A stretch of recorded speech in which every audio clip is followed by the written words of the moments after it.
Hey, I need to set some volumes really quickly because I can't hear anything that's happening in my head. Yes, sorry for the delay. I just had to tear down the green screen wall behind me. But now we are on the new system and we should have a little bit better definition in the live stream compared to the previous one. I know I've been like apologizing lately every time that I start a live stream because every time I'm just like barely able to get stuff working, but I realized today when I was at the grocery store that this is what they call a millennial pause, and I'm allowed to do it because I'm an elder millennial. I'm not sure if this resolution, there seems to be like weird borders on the left and right, but I can mostly see everything, so I'm not gonna get too fussy about it. Like close enough. It's probably like a OBS whole like canvas size settings anyway if I were to fix it. So let's go with this. And start painting. How is everybody doing? I also had to put Instagram live stream link up, which I sometimes forget. Last time I posted it, but like it didn't upload the entire time. But if anybody came here from Instagram link, then let me know. That way I know that it at least went through. So I don't have to check it. Okay, kind of like just got rid of all of those extra layers except that one, dear lord. Because I don't want to see that bite scariness, which was the whole short thing. Anyway, I'm gonna flip this horizontally because that's the way that this is meant to be. Because that's the story. And if anybody is here from membership, we just had like a sketching live stream earlier today. So that's when this thing was made. I'm going to reduce the opacity and start laying down some colors. And honestly, this might sound weird, but the line art doesn't really have that much influence over the colors when it comes to the mood and just like general vibe of the whole thing. So let's just work something out. I think I could start with this.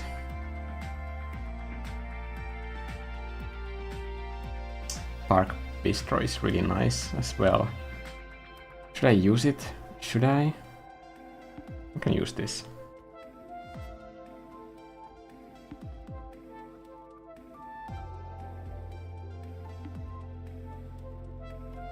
This is just such a nice palette because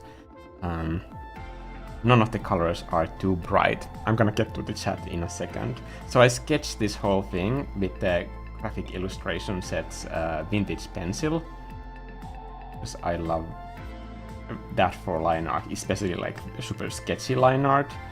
But I'm gonna be using Endless Summer rough wax because I'm just in love with this brush recently, especially in the sketchy ways. Like, look at this, like hard texture goopiness. It's the goopiness that I like when I can just blend two colors together and I can see them like blending on canvas. Like that goopiness is something that I love in process. And I'm just gonna take it easy and plug in some sea hues, whatever that means. Okay. Do I have anything to drink? Dear Lord. Is anybody doing some painting? It's been some time since I've done one of these live streams. Hello, Nebraska. My god. So, this is just a live stream. I have decided.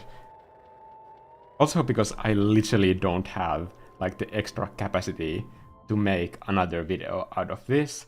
So this week I have just decided to kind of like give myself some slack and enjoy the art that I'm making. So I've been making this Sumi-E illustration that is just like all over this entire workroom in pieces, literally, because it's the kind of work process where the artwork gets destroyed by the process. That's something that I love. And you can see a small peek of it in that Instagram story that I posted for this thing.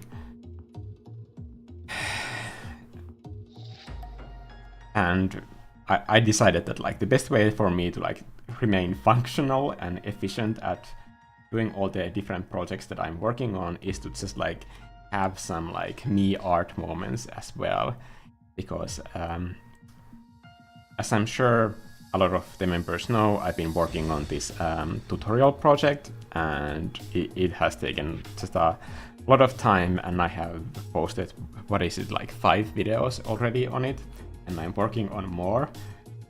So the production of that whole art course is very, not just time consuming, but you have to kind of spin multiple plates at the same time, because I'm editing 3 videos all at once. So of course that's fun work and I love teaching, but I also love making art. So I thought that this week I'm gonna just make some art as well as doing those other things. Because there are a lot of times when I, for example, when I finish the last tutorials, where there is like this more advanced color theory, bounce lights, and what else was there? Designing a building in perspective, yeah. So all of those pieces are super technical. So for that reason, I just wanted to do something like super intuitive. You know, I just love doing this, but I'm not paying attention to the line art like whatsoever at the moment. I'm just enjoying the goopiness of this brush. By the way, this brush is still downloadable for all members. I made it as a downloadable extra last month, I think. But because this month I've been focusing on those tutorials, and I hope that members appreciate that as well, that I haven't been able to do more process. So that's one of the reasons why I'm like super happy that like when I started the membership that I didn't kind of box myself into this really narrow corner, and I recommend that nobody else does this either. I think I'm just kind of slightly off. Okay. That if you start a membership, take my advice on this seriously, that don't do what you might see on like very many popular artists' Patreons or such, or memberships, that don't write in the description of your membership that every month there's going to be these deliverables, because you don't know like in which ways you can help your community. And if you already set up yourself like these like 15 obstacles to jump through every single month, you will have absolutely zero possibility on like doing those other things that might also be beneficial. And there might be something that is beneficial, but you don't necessarily need to do it every single month. For example, it would make no sense if I kept pushing my members like new brushes every single month. That would just like bloat everybody's like toolboxes, and it would just cause more trouble than it is worth. And also the opposite is true. If I had set myself up to doing like very technical tutorials every single month, I know that personally for me that would not be like sustainable like mentally, because it's incredibly like that's the highest level of editing that needs to be done whenever you're doing like a technical tutorial where you really need to like pay attention in the pacing, that you show that these buttons are pressed at these moments. That's really difficult. Okay. By the way, I just like love the way that this looks at this moment. I know that a lot of you might think that this is a complete mess, but it's my mess, goddammit.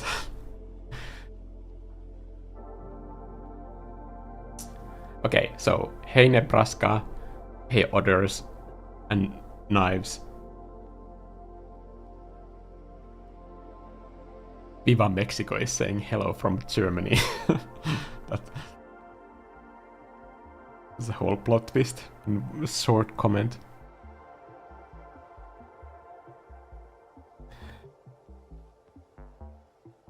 Hello Chile, Percy, and Sammy. Hi Mikko, I've been really struggling with making accurate foliage. Any advice? Well, I did two foliage material painting session, but let me try to summarize that in like some quick way when I'm doing this color hold. So when you're doing foliage, I recommend that you focus on answering yourself like what story purpose that tree holds in that picture. Like what is its role? If your tree is a character, are we supposed to look at it? And if so, what part of the tree are we supposed to look at? Now, if you just like think about the way that the eye moves in a picture, when we see the foliage of a tree, we dart to the light areas of it. So if you spend a lot of time making details in a tree, put that effort in there, into the light area. Also, details appear like they're closer. So focus those details in that foliage volume to the area where you are putting your viewer closer to the camera. So the elements that are closer to the camera, prioritize those, and then within that priority system, prioritize the areas that are in light.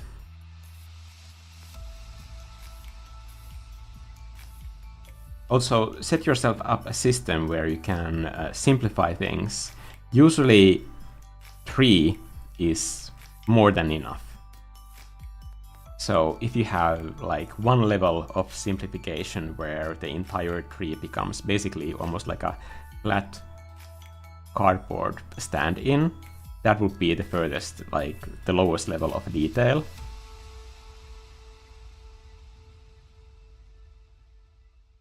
And then one area where you are dividing the lights and shadows, let's say to 3 different blocks of color: the local color, light color, and shadow color.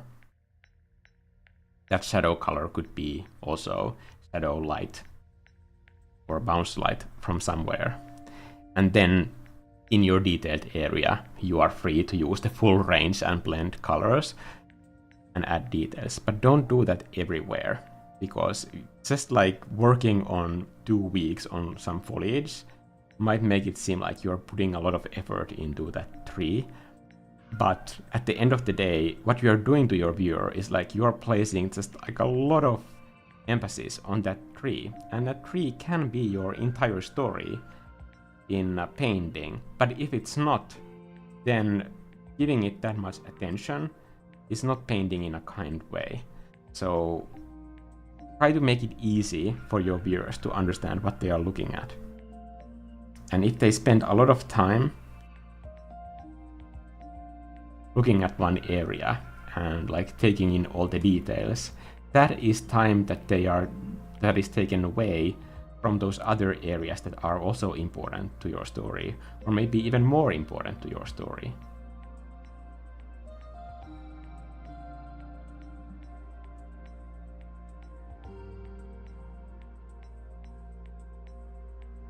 It's like a story that, even if it was like very impactful and relatable and even helpful to your audience, if they have difficulties struggling like just reading the sentences, if it's written in a language that is like very difficult to understand, it might take away the impact of the actual message.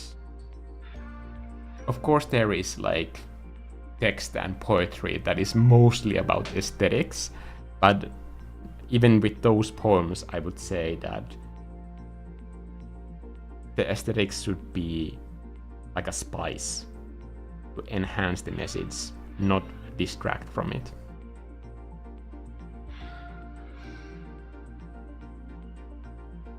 So this is the first 4, and I think I need like 4 more tentacles, but like that's a problem for another day. Okay, let's add a color hold for the tree. I think this could be an interesting start for it.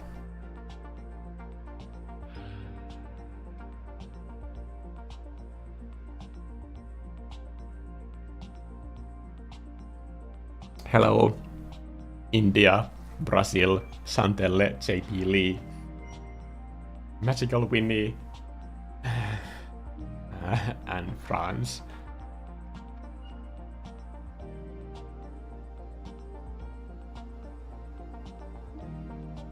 Hey, hey Sydney, and congratulations for hitting the year of membership. I think that means that the icon for the member gets upgraded. I don't quite remember how those levels go, but I would assume that 1 year is one of those. Also, Sydney has just gotten herself a new job, so everybody congratulate her. It's a huge achievement. Especially knowing the work situation that Sydney was in, I think that's... I was really worried for her. Maybe because it's so like easy for me to relate. I've been in like very crappy work situations myself as well.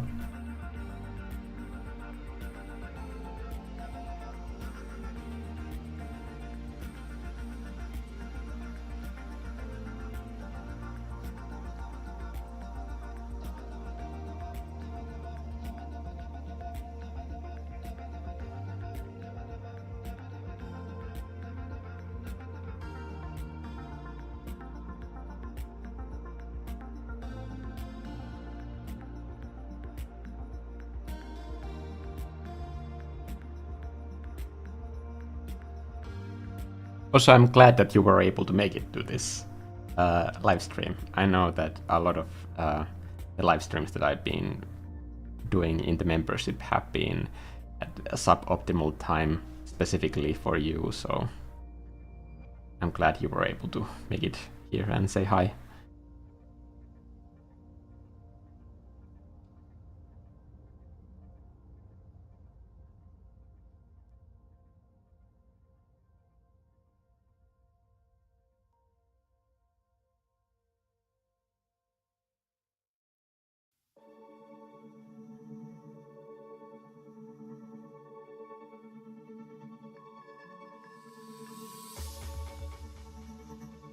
Kind of like those shaky lines. I used to hate it when I had those like super bumpy shaky lines in my art, but over time I kind of developed ways to take it into consideration when I'm designing my art and make it part of the entire style. And then I don't have this entire like anxiety about being myself, because honestly, if you have very unsteady hands, there's not that much you can do about it. Like, I'm sure that there's like some level of stability that has come through just like practice and thousands of hours of painting and drawing. But there's a physical level cap for how steady my hands like can get at all. And I think that's completely fine. Like, now I wouldn't want it any other way. Because I can't imagine wanting to make other kinds of art anymore, because I like the kind of art that I make.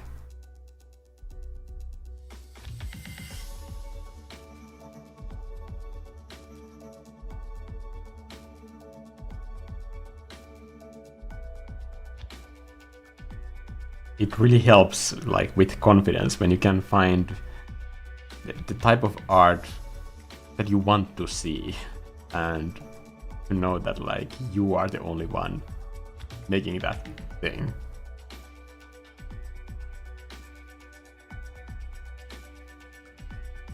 Then you don't have to kind of like keep competing with everybody else either, because they would never do the kind of art that you want to see out there.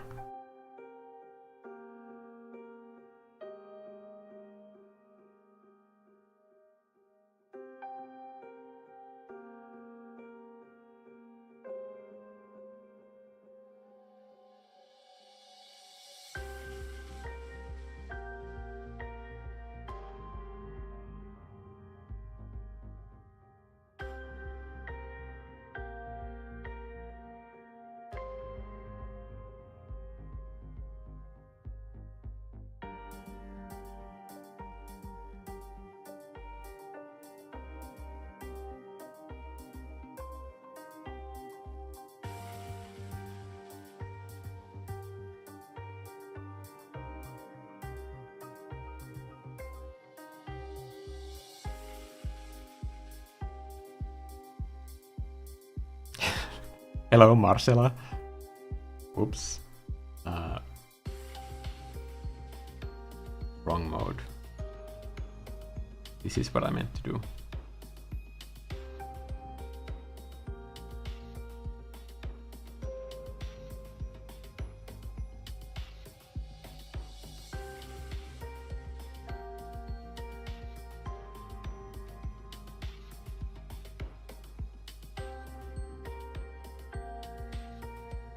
Somebody was asking me in the comments that like, what can you do about banding?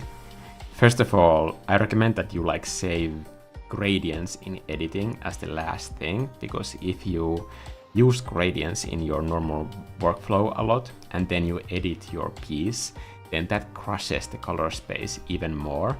But one thing that you can do about banding, like really I don't need to do it for this piece right now, but I'm just gonna see if I can get some banding going here. Can you see this? I don't know if you can. It's not that high contrast, but there are these lines that are the banding that just happened with this gradient when it's trying to push apart that color space, but it's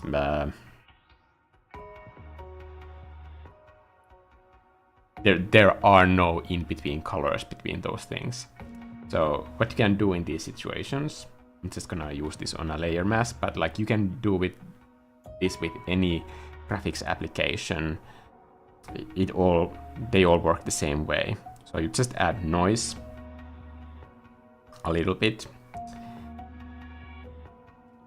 and then Gaussian blur.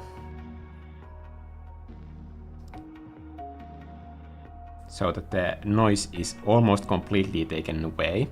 But now when I zoom in, those banding lines, they aren't all going in the same direction. It's more like a super organic, like incredibly hard for the eye to follow type of line.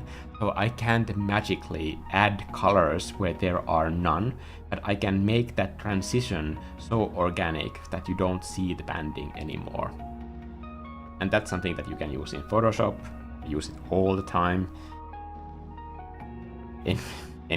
Like I said, after you get past a certain point, like basically like learning the application is like holding a pencil, but learning to draw, that's the hard part. Like that's the same thing with these things, that like once you know how the application works, then like you can use that higher level information in anything that you do.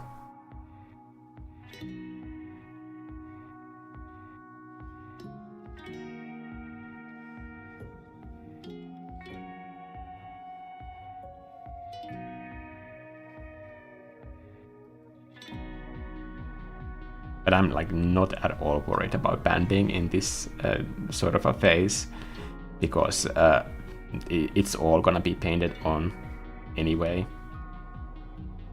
Sometimes I do these sort of like gradients where you can like clearly now see the banding, but I can get these like super juicy colors to color pick from here, like these.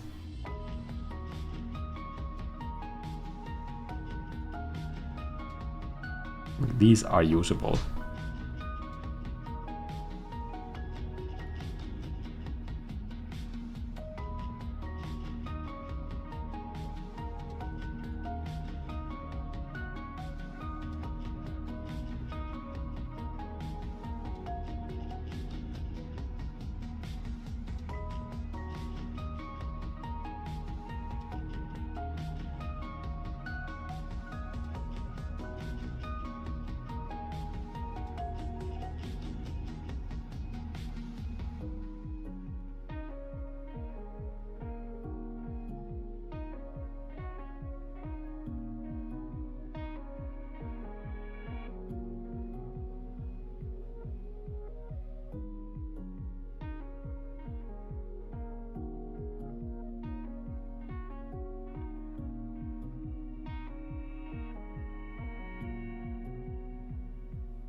And since I'm working on this foliage, I can do an in-between layer. That just lets me see what I'm doing. And I'm gonna reduce that opacity. This is just one of those like usable work layers, where now I can see the line art clearly. I have already color picked myself colors that I can use. I can just use this as a stencil or slap clipping masks on this.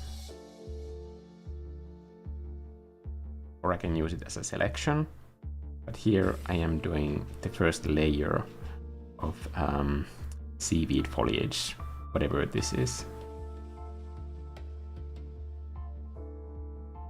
I think abstract concepts are like the hardest to design. As a concept artist, like those are like the visual problem solving things that come probably like most often and are hardest to solve, but you can't figure out those ever like just based on imagination. There has to be something that is like relatable, something that you have drawn before that is based on reference. You can't like completely invent some sort of fantasy element and expect people to see it the way that you see it. They need to have some sort of like a reality-based touch point, even if it's a completely like fantasy-based concept. Like here, the underwater tree. I'm just using the information that people have of like understanding how trees work and how trees look.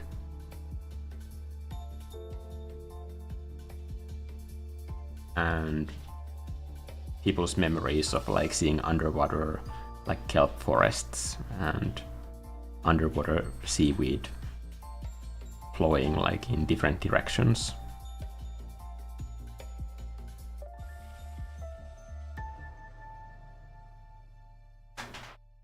I should put the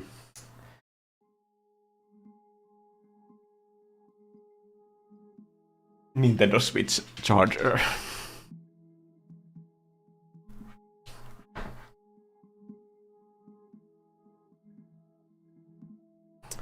And open the damn window because it's always like a complete sauna in here always. Vivi just came from an evening walk. I'm gonna move this a little bit, sorry.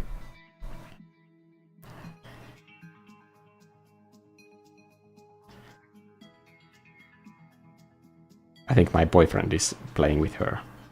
That's why all the running.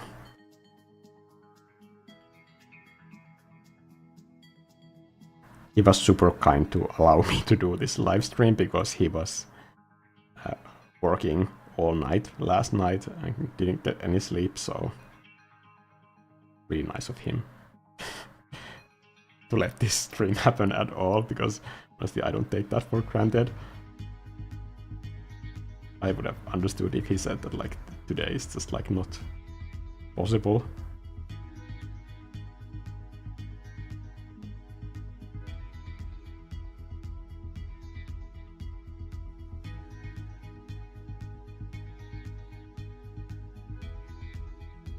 I also had completely sleepless night because Vivi had an upset stomach, so I had to stay up all night on Friday, and I was supposed to do the membership live stream where I did this sketch. I was supposed to do that yesterday, but like I was just completely in zombie mode. There's no way that I could have been useful or helpful in a live stream in that condition whatsoever. Okay, now I'm gonna just add second layer of these. And because this took so long, I'm gonna see if I can do some cheap recycling and then just like horizontal fit warp. And add this foliage wig in the background, okay?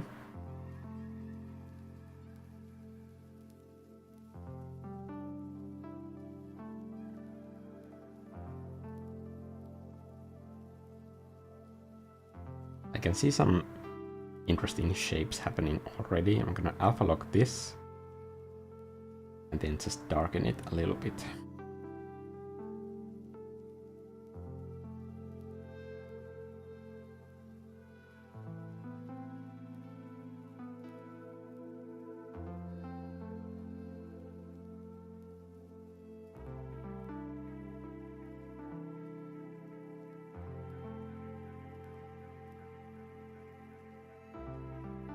At this point, all I'm interested is just the vibes.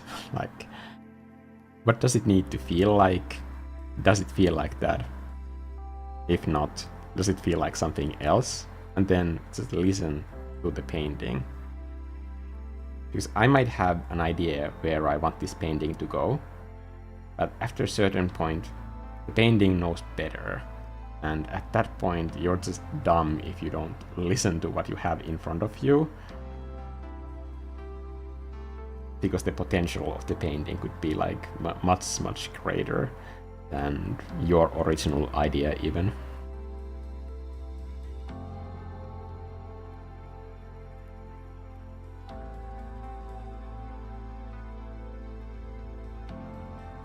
Am I wrong in using banding as texture?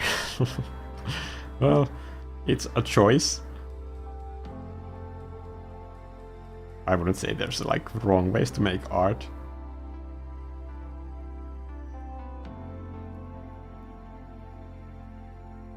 But if you have to explain it to a client, then probably, like in that case, it's not working. But if it makes sense for the way that it looks in your piece, then I think that's fine.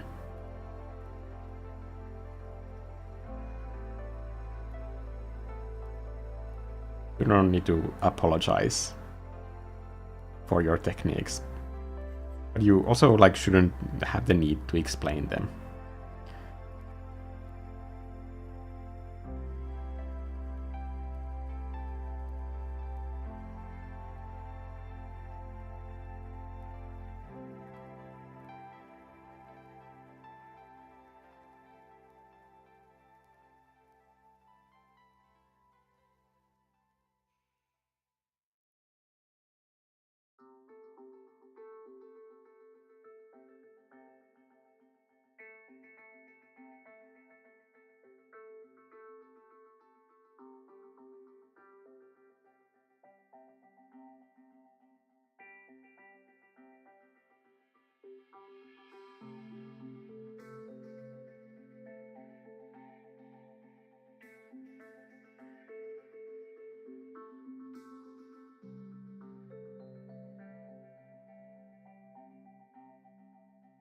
I can't wait for the winter to get colder, and then when I'm working and opening the window that it actually gets like cool in here.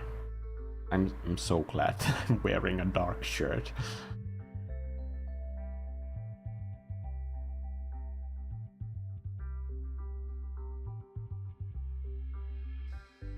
With this camera angle, like I could like almost get away with just like not wearing any trousers.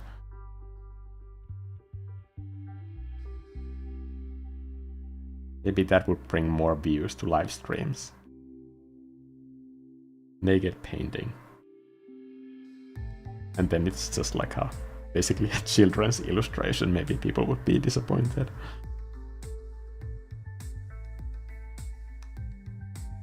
I need to save that stuff for my OnlyFans.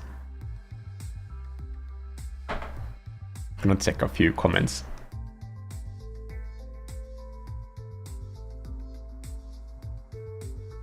Hey Prism Morning and Ravizel.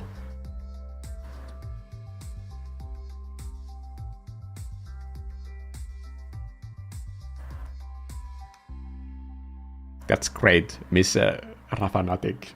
I think it's great when somebody paints at the same time. I wonder where Vivi. So usually Vivi during the day sleeps mostly in the banana. For some reason, she has like newfound love for using the banana as her primary spot. But then in the evening, she moves to this like black lounge area carpet that is just for her. It's like a corgi-sized small carpet that we have placed for her. It used to be here in the workroom, but now it's outside this workroom. And from there, she goes into the dog bed in the middle of the night, and that's where I usually find her when I wake up.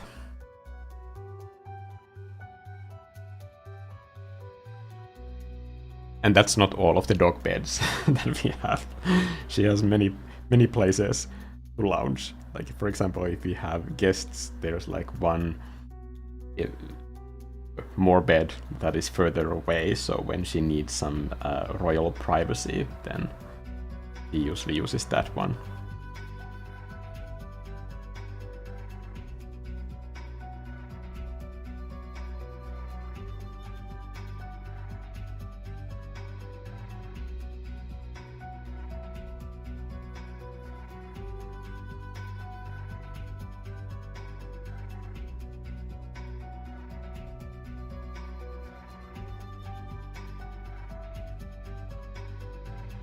I know that it looks kind of dark, but it's actually going to get even darker because I want the coral reef elements to really pop here in the foreground, and I'm going to need contrast for that to happen. Also, these jellyfish, I want them to be light and glowing, and like I can't make that happen if things aren't darker first. But it's pretty common for my process because like I love adding the sort of like high contrast saturated elements, but because I know that that part of the process is super like enjoyable for me every single time, for that reason I usually kind of preserve that as the last thing that I'm doing. Of course, I need to check for visual impact that like I will get there in the end, in the process, but like the final version of that, I usually leave as the last thing that I do. Specifically for the reason that I like it so much.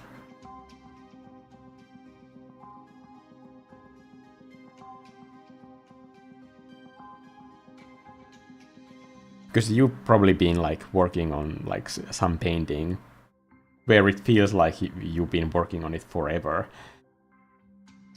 And it might feel like this is never ever going to be finished. But when you have something that you are looking forward to, like something that, like for example, I love like doing the color edit in the end, like that has never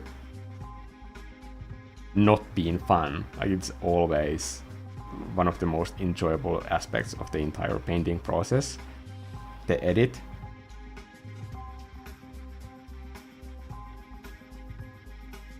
And when I get to the edit, there's also this sort of, you never should say something like super confident about yourself, especially if you're an artist, but like when I'm doing the edit, like that's when I feel like I'm not at all like hesitant, or there's like zero imposter syndrome. I always feel like when I get to the edit, this is the thing that I shouldn't say out loud, but like I feel like I'm crushing this, like I'm really good at this editing stuff, and I don't feel like I hesitate or think that like I might ruin it somehow. I always feel like super confident when I'm doing the edit, because I've been doing it for so damn long, not just for my own images, but like just for PR images in different projects and so on, that the edit really like feels super rewarding. And maybe it's also because I never get to the edit before I'm already happy with the painting. So at that point, I really can't go back into the painting phase and kind of readjust everything. So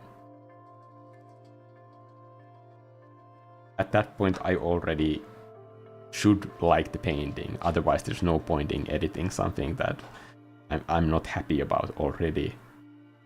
I guess that's also one of the reasons why it's easy to feel confident, because like I'm not trying to make the painting work there anymore.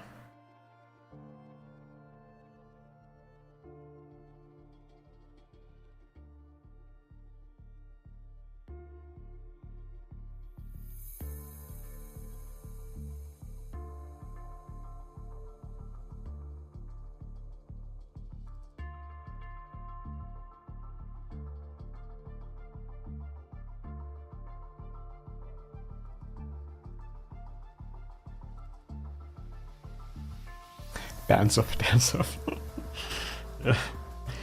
I will do the pants off live stream like when it gets really desperate for views. Like I said earlier today in the line art live stream, I really don't do these live streams to grow the channel, because when it comes to numbers, like these are just not a good idea to do live streams, like sadly. So I think somebody said in that first live stream that like you should do it for yourself, and like that's exactly why I'm here, because I like doing this. Especially like I'm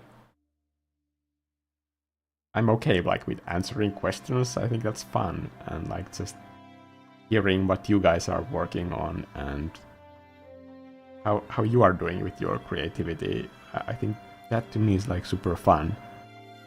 And my job is kind of one-man business. Like I'm doing all of the work.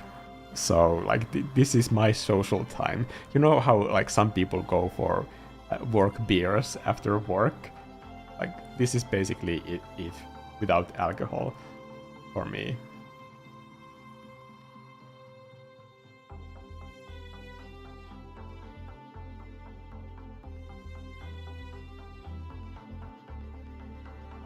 Also, as a Finnish person, like this is pretty much like the maximum amount of like social interaction that I can handle while it's still fun for me.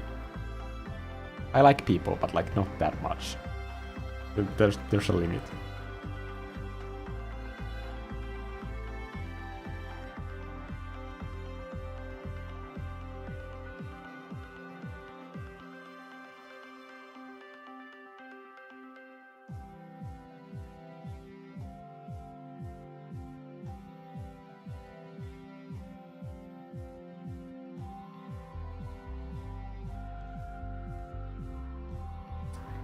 Okay, so this is basically just the base for another gradient that I'm gonna add as a clipping mask.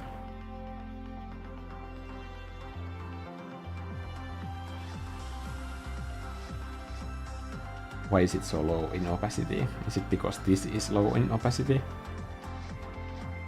I'm gonna make sure that the opacity is full by doing a duplication. Okay. And it's also way too green, so I'm gonna take it all the way here. Maybe I can do some color relativity tricks in here. If I can, to make it look green, but like still sort of dark blue. If possible. Also, I'm not at all married to the idea that this foliage needs to be green. Like, it could be just like super yellow as well.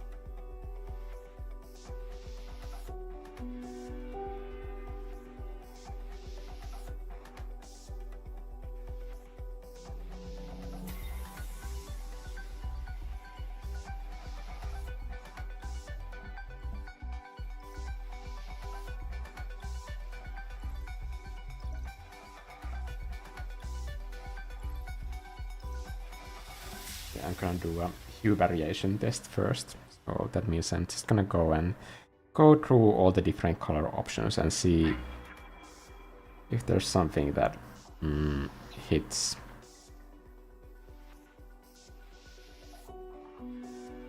I think there is yellow range that I can kind of tap into more here in the light areas. It just has to be done in a smart way, I think.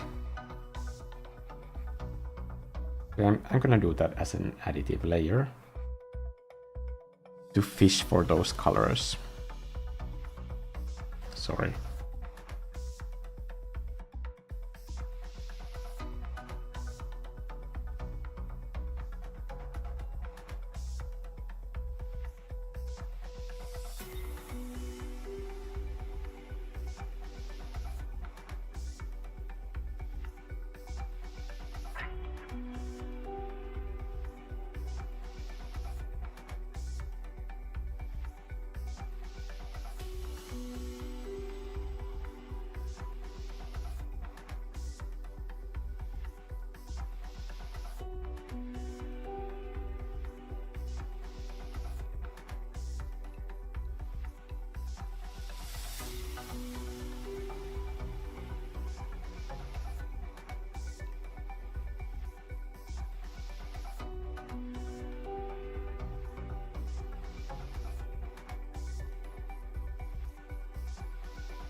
There's something happening there already.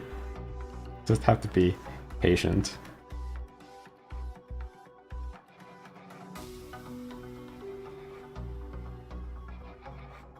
I'm trying to also like see the fact that like when the painting looks like a mess as a good thing, because pretty much anything that I do to this at this point is going to improve it.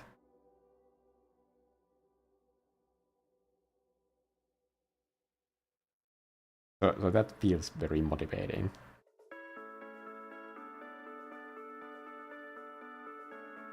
I recommend that if you're ever in like a creative project situation when you're working on an animation or a movie or a video game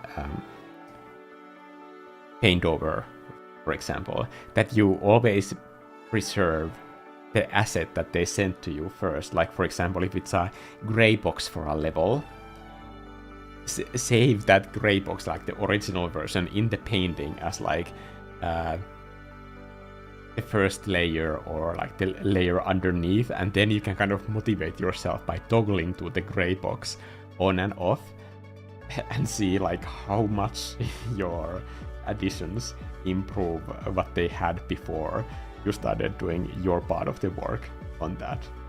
I do that all the time, and it's just like one way to kind of like be a cheerleader for yourself.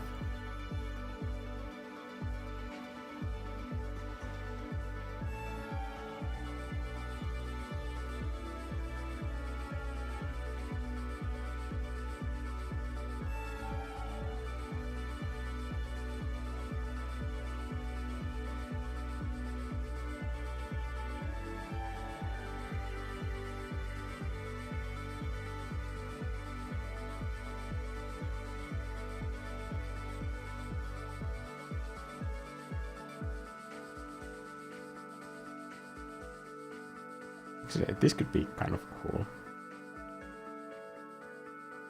Maybe it's a yellow. Maybe it's a yellow octopus. It could be cute.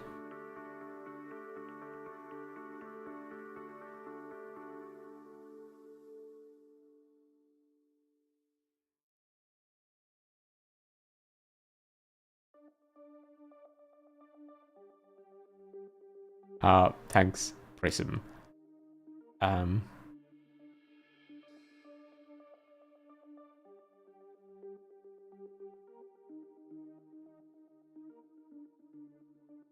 Ravizel is also painting during these live streams, which I think is like super cool.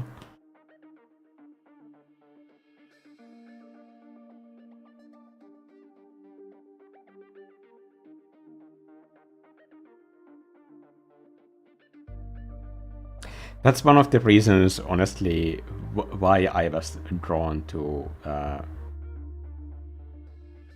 YouTube in the first place, and why I started my own channel.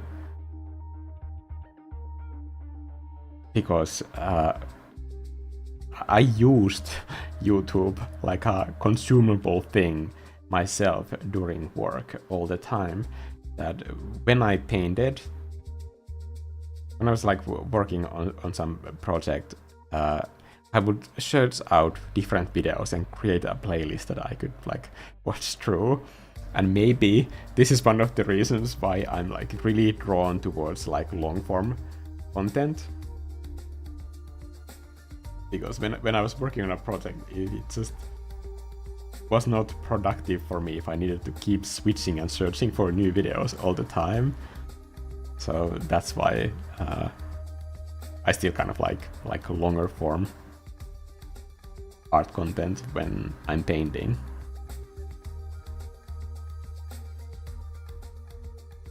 And this is kind of like gross probably to say, but sometimes I use my own videos, like not the ones where I'm talking, but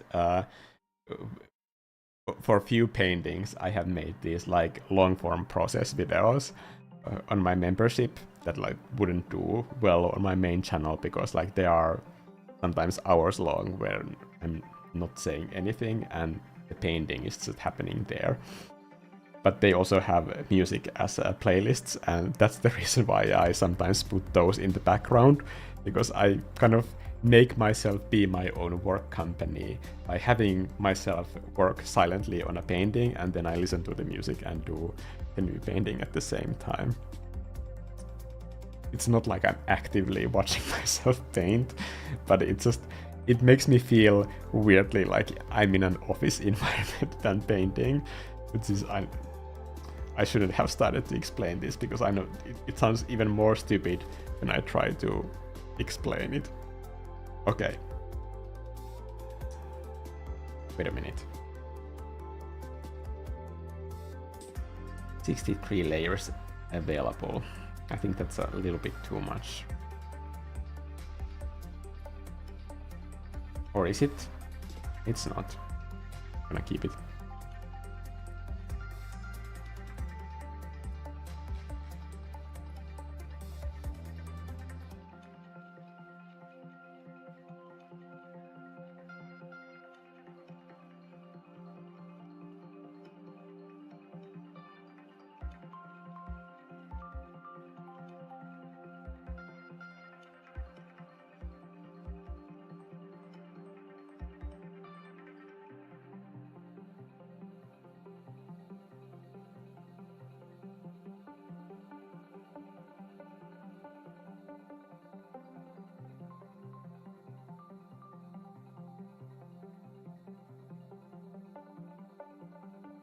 I think I forgot to do an extra jellyfish, so I'm just gonna do one over here, I think.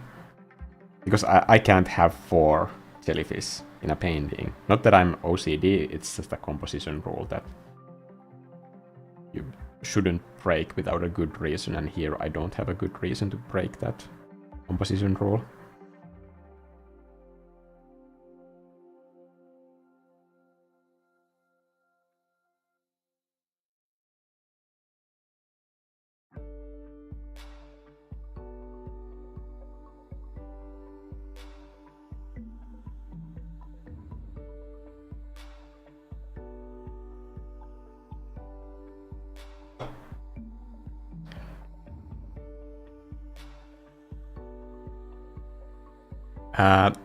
Mikko, what subject put a big smile across your face to work on when you were working on others' projects? Well, damn. How do I say this without breaking any NDAs?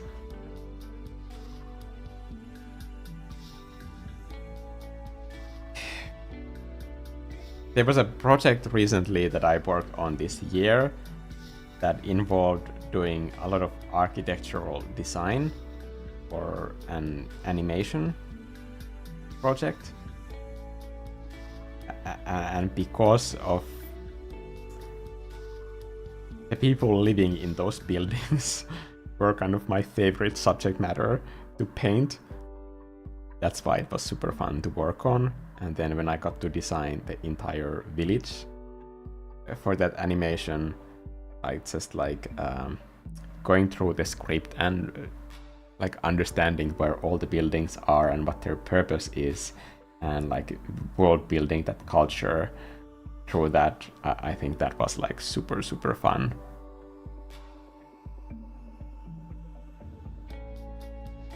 And the clients were awesome. Like honestly, like it depends on so much on the clients.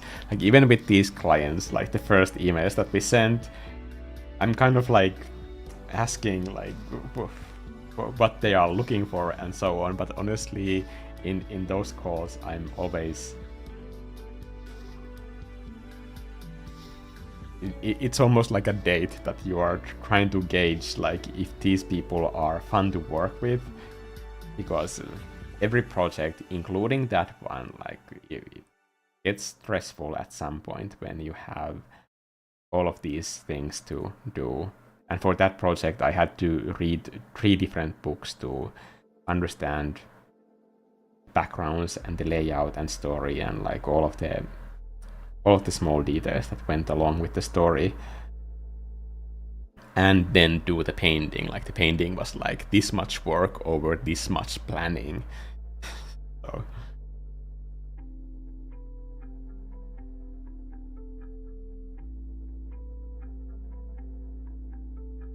But the clients were like really fun people to work with.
I think these days, like the client projects, they aren't as stressful for me because I select the people that I work with like a lot better.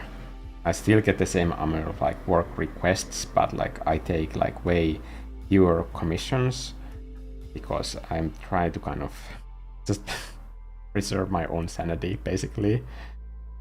A big part of my work is just like keeping myself sane.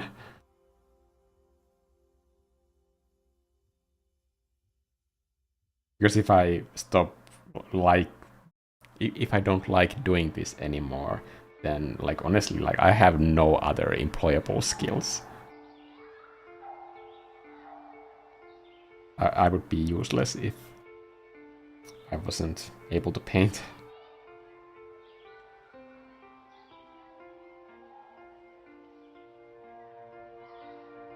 I'm gonna make sure that those holes are actually black, so I'm gonna go into curves, and then this will look like I'm doing nothing, but it's just to give myself some peace of mind.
It's always really hard for me to, like, produce any type of speech in any language when I'm really focusing, especially when I'm evaluating. I've noticed that it doesn't make any sense for you to try to paint and evaluate your painting at the same time.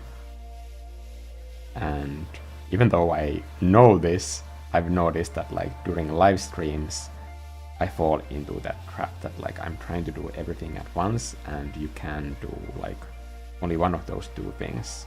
Like, you can either paint or you can evaluate. You never see this in my painting process videos because it's all about the action. You never see me just, like, having the iPad in a corner and me having breakfast or coffee and then just staring at the painting and evaluating, like, here is where I'm now, and these are the things that I need to do. Just looking, not doing, but just looking and, like, doing that plan. That's super important. There is going to be, like, mistakes that I do during this live stream as well, that I will not be able to see it just because, like, I'm working on the painting. And I can't work and evaluate at the same time at this pace.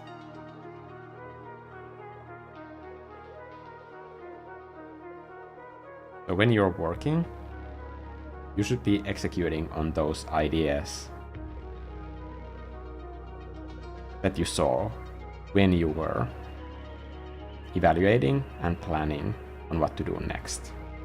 You shouldn't just, like, I'm working by, like, painting different areas with colors. No, you should be working on those areas for the reasons that you already know why they need to be worked on.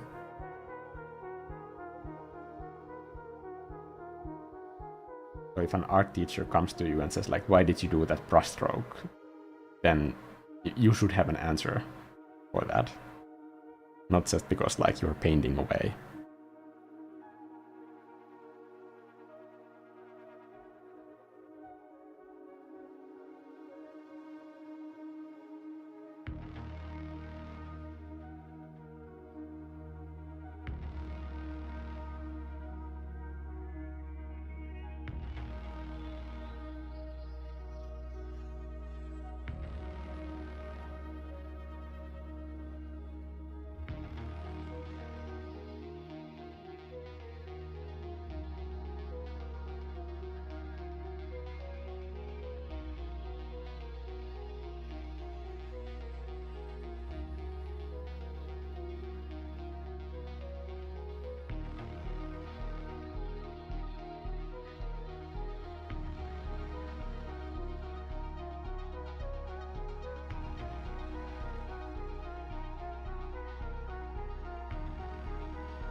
So 2 strokes and some Gaussian blur, and you have dimension.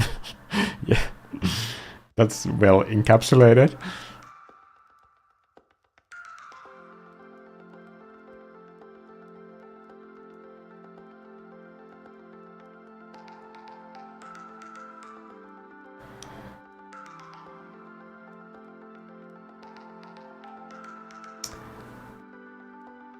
Pixels is saying, I gave up on drawing, at least digital, because I get all these cool ideas which I can never portray. If you don't do them badly, you can never do them well either. So you can't have one without the other. You will have to go through like many bad idea executions before you can get to the good ones. Like there's just like no way around that. If it was easy, then I wouldn't have to make all of these art tutorials or art courses and tutorial series. There would be no need for them. Those are for the people that go through the trouble.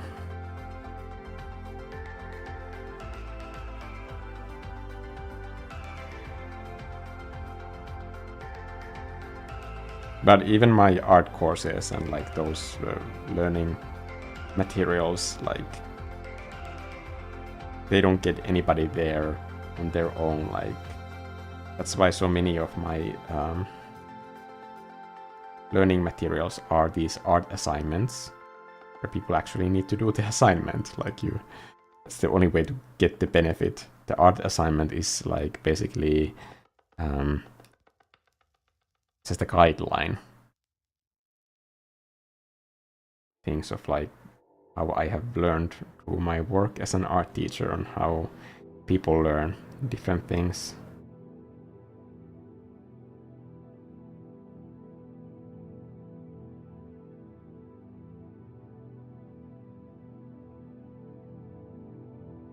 But I fully understand that like it can be like very frustrating and like, even demotivating sometimes. That art is hard. And even just like starting to paint is difficult. That's what my whole next video is basically going to be about. Not in a general sense, but like how it feels to me, like what difficulties I have with painting and how I overcome those.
for learning, I think it's really important to avoid like statements about yourself that like are professing some sort of like unskilled identity, because those are very powerful beliefs.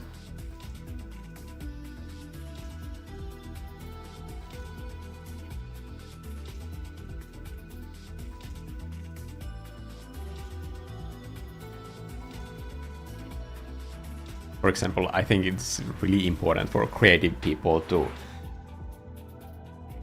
stop saying to everybody that you're an aspiring artist, but just tell people that you're an artist.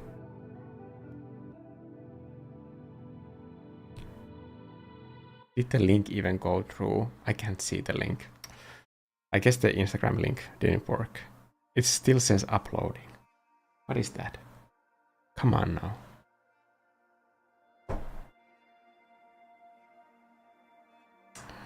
Well, I guess it didn't work. It's really disappointing.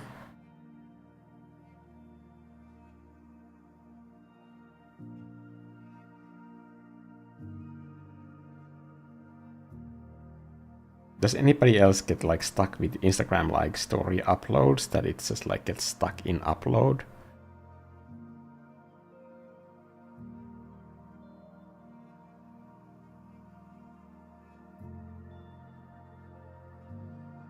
Yeah, it didn't work. Weird.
Here I'm using the same brush, but I'm just using it sideways on the glass.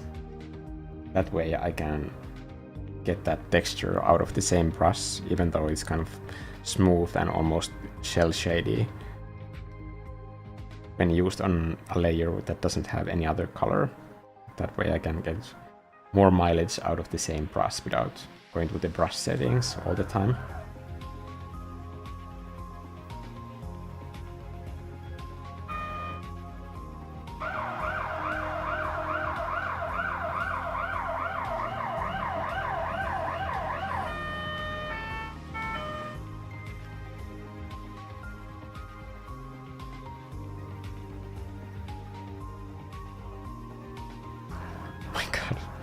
Getting indecent text messages.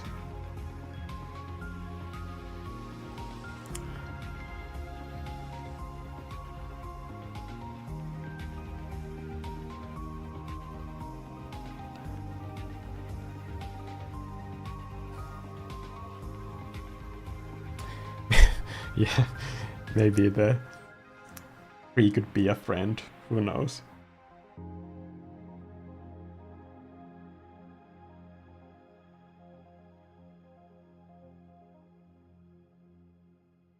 I think this could be useful later, so I'm gonna keep it as an extra layer now that I still have some extra layers to work with.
Just adding that like a little bit of atmosphere that is not completely consistent, but it kind of varies based on whatever plankton and other stuff there is floating in the water.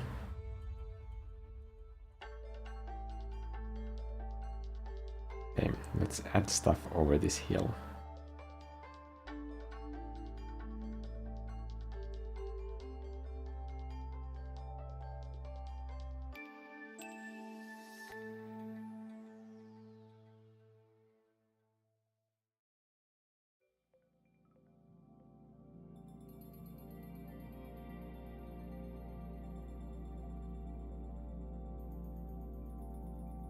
I tell people I just like to draw. Like that's good enough. If you don't feel like confident enough telling people that you're an artist yet, you can just that you like to draw.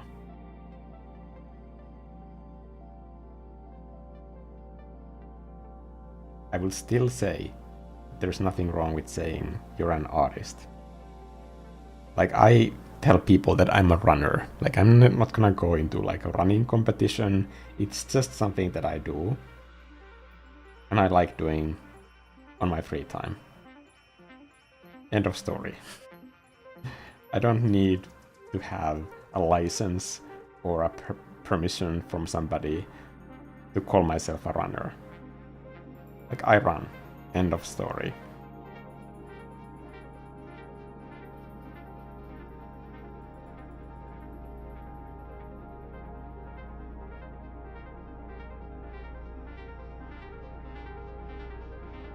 And the way that it affects me is like when I think of myself as a runner,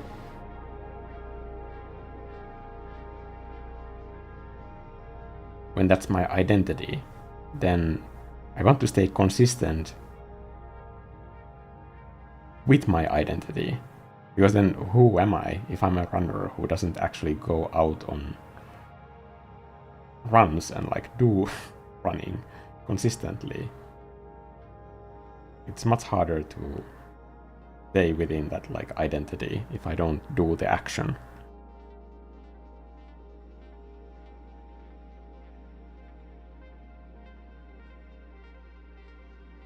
And I don't have to like go through the same discussions with myself, like, am I gonna go out on a run if it's a cold day and it's raining or something? I'm a runner, and that's what runners do, like, no matter what the weather is.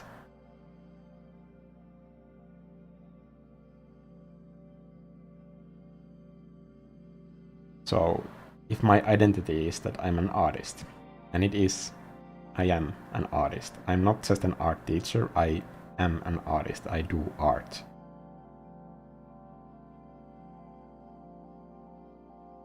Not just professionally, but like even if I wasn't making any money out of it, I would still be an artist.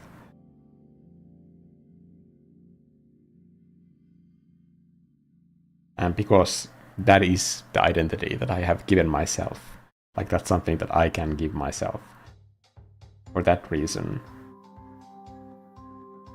I show up here and I do my work.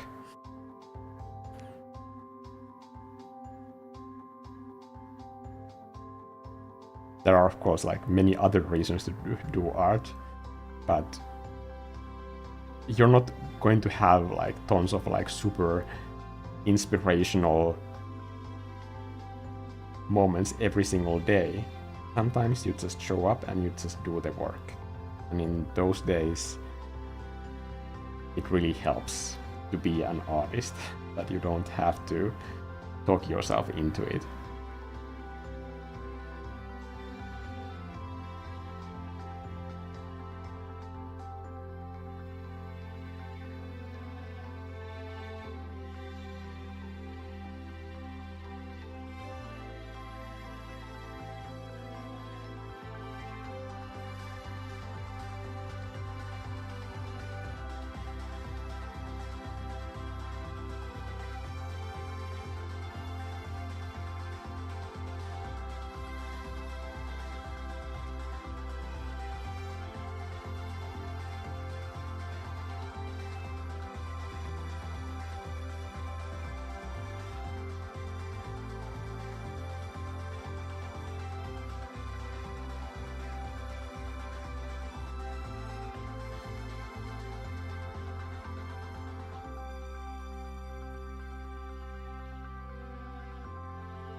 I'll change the eraser to the same brush that I'm using for painting, which is rough wax.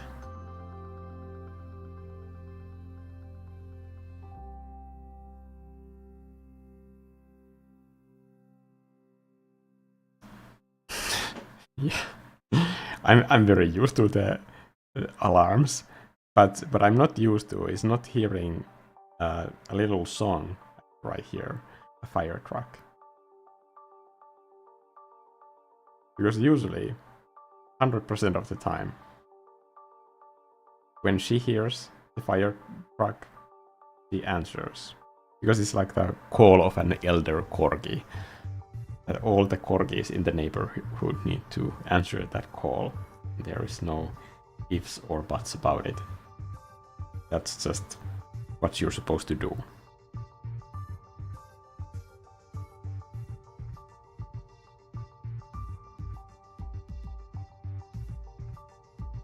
Okay, where is my tree? Here.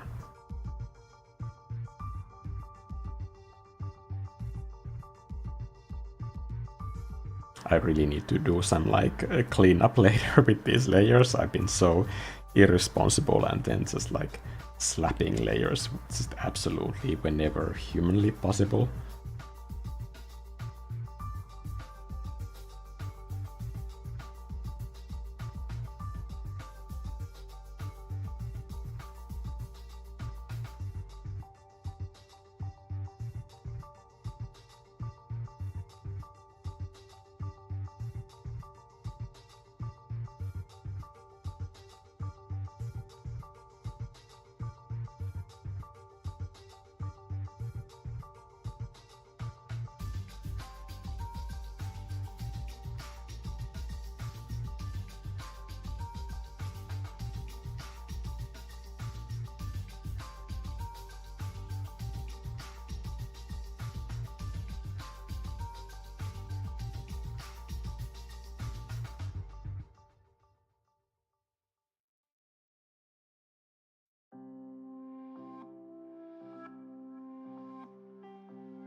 I have a hard time finding references on Pinterest. Any suggestions? Yes, don't look for references on Pinterest. Like, honestly, if you need reference pictures for something, let's say that you're drawing an animal, Google that animal and look for like multiple different pictures. The difficulty with like Pinterest is that it's like very small pool of pictures and they are all already like highly edited. So you get this like very limited view of the world through Pinterest. So I honestly don't recommend that as a source of reference when you want to learn to draw something. And then there's a tool for Google Images where you can, for example, if you're looking for pictures of animals, that you can specifically like get a 3D skeleton, for example, of the skeleton of the head of that animal, and then it will search from Google different angles of that animal from different angles. Because especially for animals that you can't draw from reference or you can't take your own reference photos, I've noticed that it really helps me to form this like 3D volume image in my head of the shape. Because when you see a 2D picture, like sure, like you can repeat what you see in that picture, but it's not as useful as a study as having multiple different pictures and then cross-referencing them to understand the three-dimensional shape of whatever you're doing. I don't know if you're looking for reference pictures of animals, but like at least when it comes to like sea creatures, like that has really helped me. Because some of them are so like organic in shape that from a single 2D picture, like I could never learn how to draw them.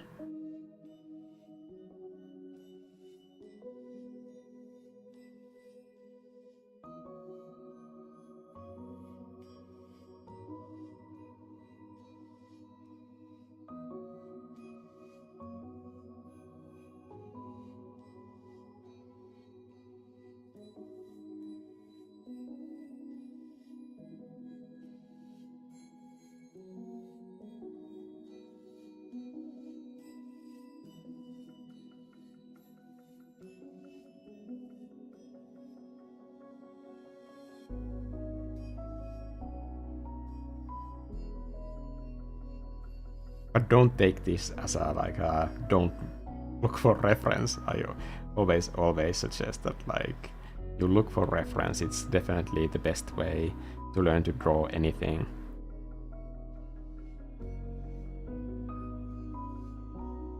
Anything that is there in like my own personal visual library, like it didn't just like magically appear there. Like everything has to be like put in there, and that happens through just like doing studies from references.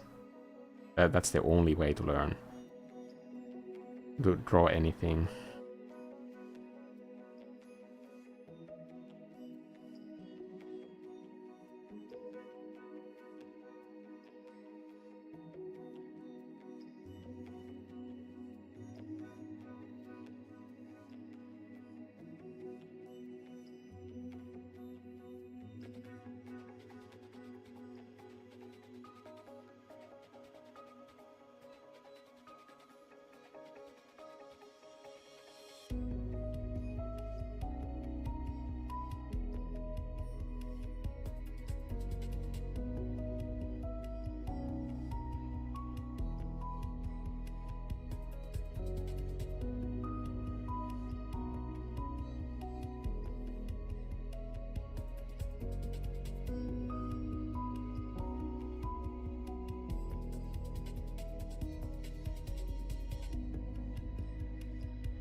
Sydney's miniature paintings are like incredibly like beautiful. I recommend going to see them, and I don't know if it's apparent from every picture, but like they are incredibly small. Like some parts are smaller than the thickness of a fingernail. I could never work with something that is so like delicate and tiny. I'm absolutely useless with anything that is like arts and crafts type of work. Not just because of my shaky hands, but like I'm also way too disorganized for anything like that. But I do admire the work. It's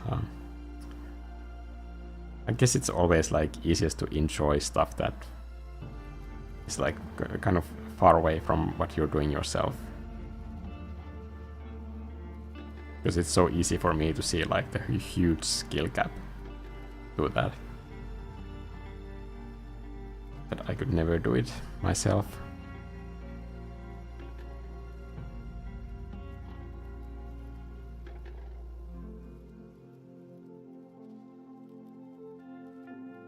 I've noticed that like when I'm doing line art, it's much easier to kind of break the rule of odds with line art than it is with blocking in with color. Because when you're blocking in with color, you're kind of like color coding and signaling like where each element is and how many of those elements you have on screen.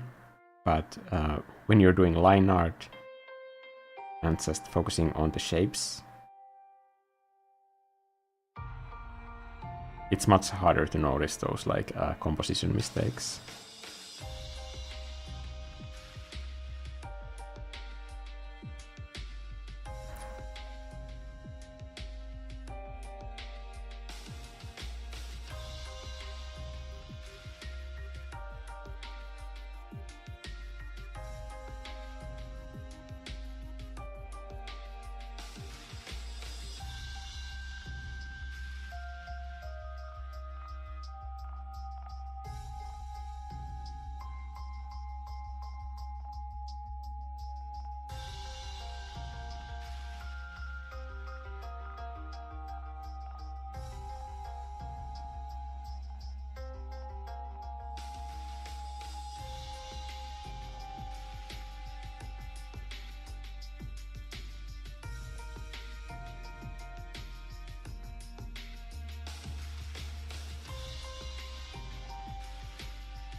Hello, Arneri showed up.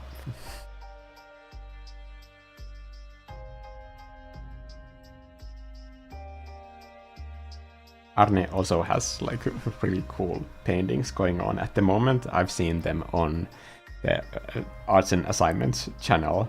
I look at all of the posts there, but I don't have time to comment on each one, but it's just been like super inspiring during the past few weeks. I don't know why everybody has just been like super productive over there. I mean, like it's super inspiring for me to see that stuff. It always makes me feel like I should be doing more work.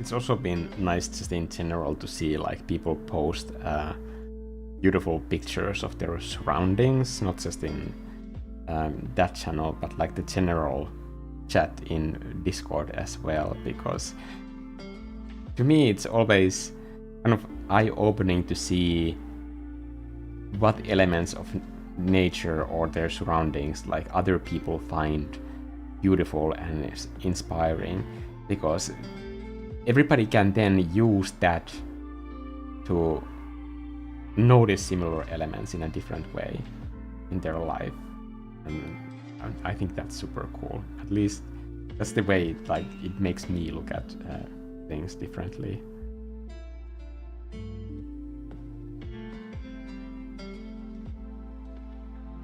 Even if you're doing like fantasy art, like I guess like a lot of my art is like fantasy of some kind, it's still those like small elements of nature, like the way that texture and light interact with each other, like those are the things that like bring the mood and sell the whole thing. And you don't really notice all of those different elements in your daily life.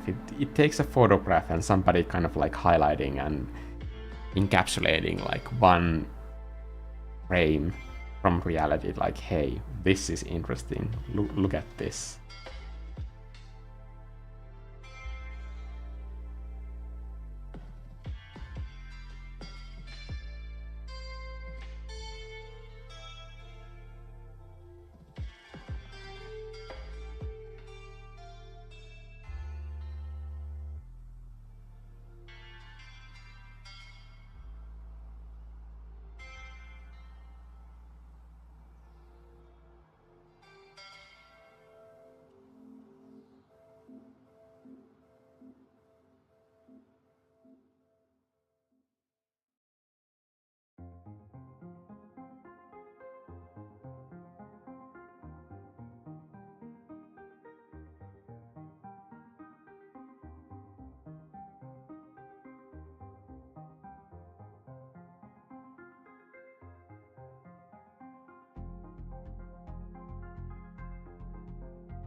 it's kind of the same way that a lot of people, when they hang out with me, eventually they will start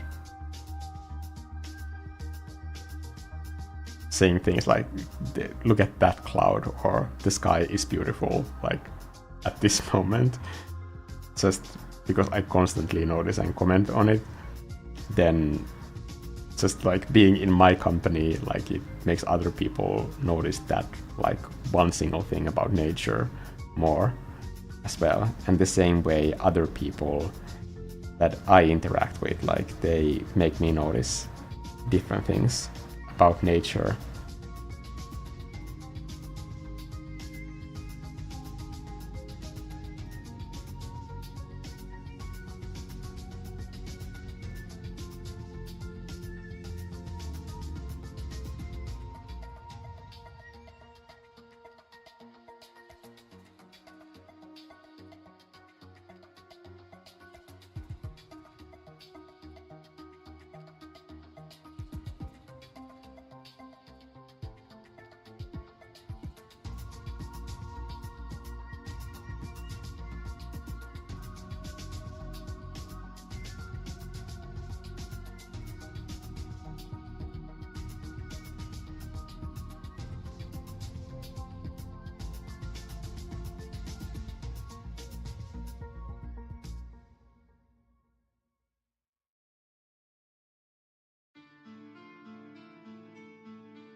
Nobody expects you to be able to react to every post on the server. I hope so. I guess that's what was one of the reasons that I was kind of hesitant on like starting the Discord server in the first place, because I don't know, I just felt like it's always going to be like an extra level of work, and I wasn't like at that point before I had this server, I wasn't sure like just how much work it would be, and I had these sort of like worst case scenarios in my mind that it could be something that even if it's fun for the community, if it's unsustainable for me, like what would I do in that situation? But honestly, it has just been like super nice so far. So I don't feel like Discord is ever like one of those things that like is causing me any additional stress. It takes away stress because there are like so many features that make some communication easier. Like for example, the announcements and like having membership content posted in the announcements channel, so that when people are looking for it, that they can find it. Like that, organizing that stuff in any other way that like it would be like easy to spot on YouTube, that's honestly more work to do in any other way, and it's currently there. So in that sense, I think it takes away some of the extra logistics that could be otherwise pretty annoying.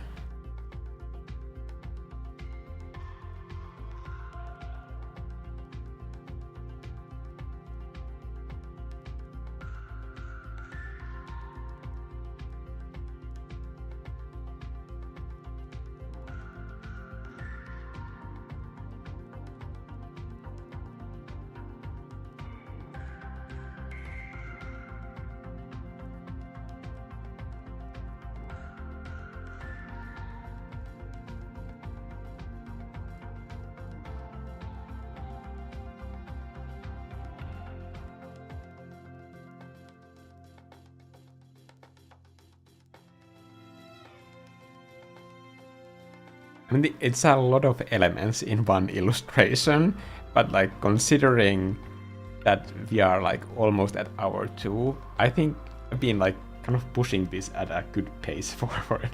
So I'm not gonna fall into a heap of desperation at this point. I'm even gonna say that it's going well. I'm allowed to say that it goes well.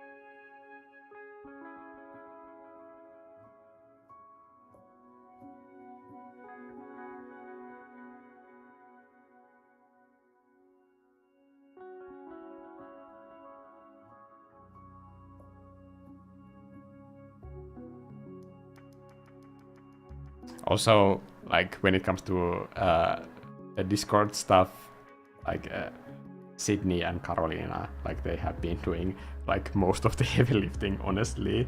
Like whenever I've had like serious technical difficulties with it, because I'm old and I don't know how technology works.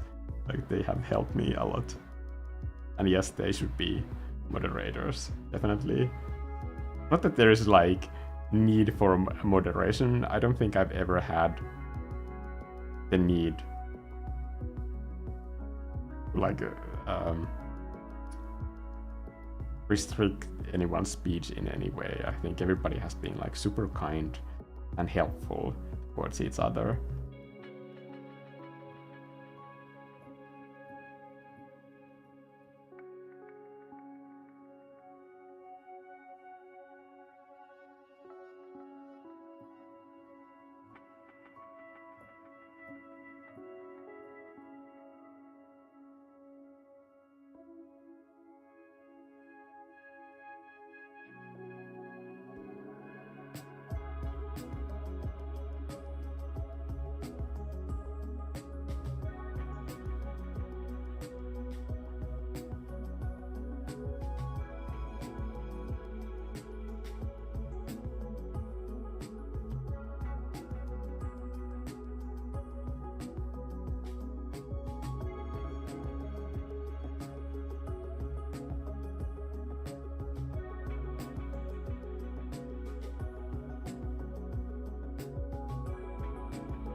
I guess the only parts where I have kind of intervened is with some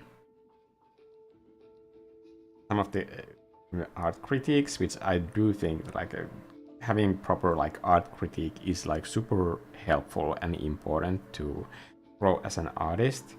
But it's not just receiving the critique and feedback; it's also giving. But I think in a lot of our like videos we have gone through like this whole template on how to give feedback, because like giving feedback is also a way to grow as an artist. Like of course you have to give feedback to somebody like who specifically is asking for you to give feedback to their work, not just like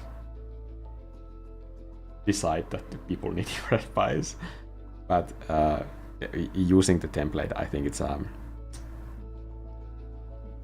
has been very efficient, at least on my concept art classes as well.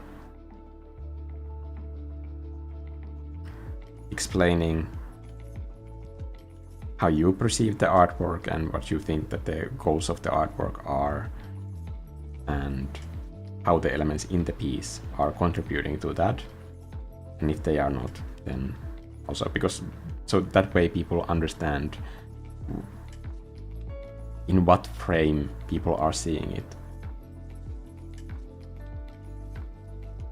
Because the goals that you might want someone else's artwork to reach might not be the reasons why that piece of art was made in the first place. So it's part of like helpful critique to also explain like how you're seeing it, like how your experience of viewing that art is affecting the critique, the content of the critique itself.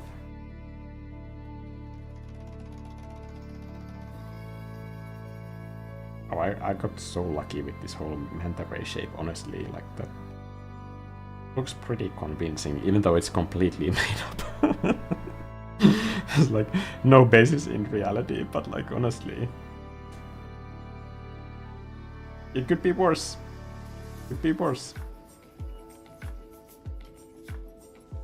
So obviously in this live stream, I'm not gonna go into the insane manual work when it comes to like the foliage, like especially the top halves, because it's going to be very low contrast, not important detail here, but still like it does require that texture. But like doing like very low contrast, heavy manual duty texture, that would be not fun for anybody to watch. So I'm just gonna leave it there. The visual impact is essentially going to be the same.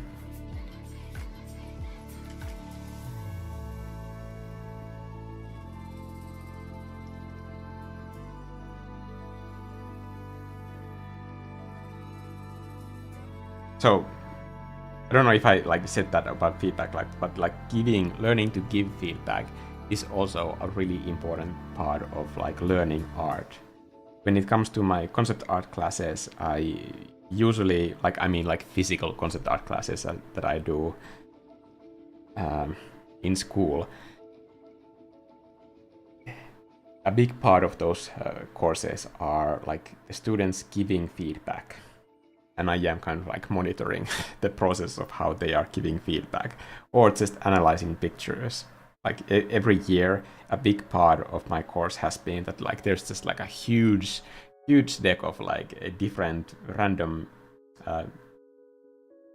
advertisements, just posters, and we flip through them, and everybody like one after the other says that like what kind of composition tricks they see that are working to direct the eye towards the product that the advertisement is trying to sell.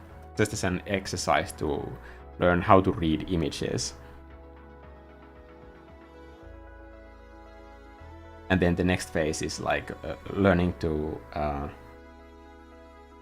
put those composition methods into like giving feedback on others' artwork, and especially like constructive feedback on like what kind of elements are working in someone's artwork, and given what they assume that the goal of the artwork is, like what kind of like composition methods could be employed to take the piece there.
I think art and assignments is also a feedback channel when people are specifically asking for feedback.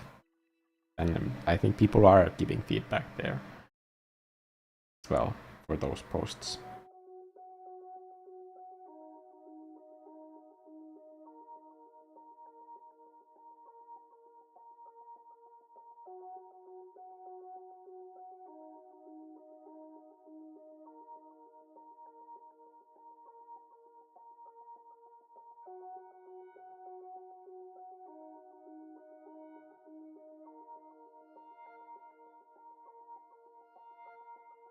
But I think people need to be like extra careful with written feedback.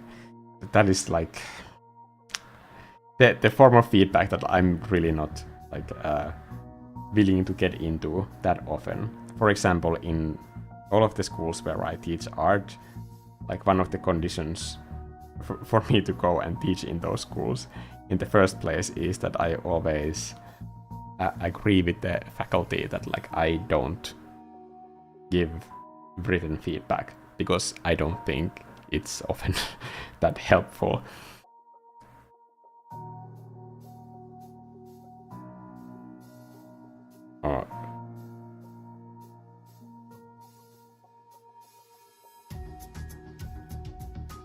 I think it's super important to communicate like good intent.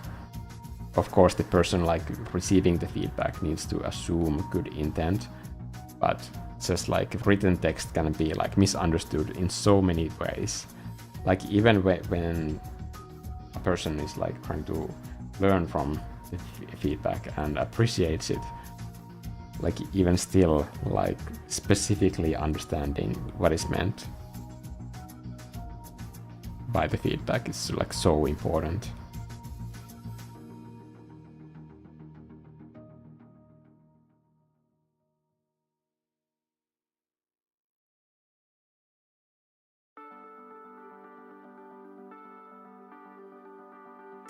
Where do you teach?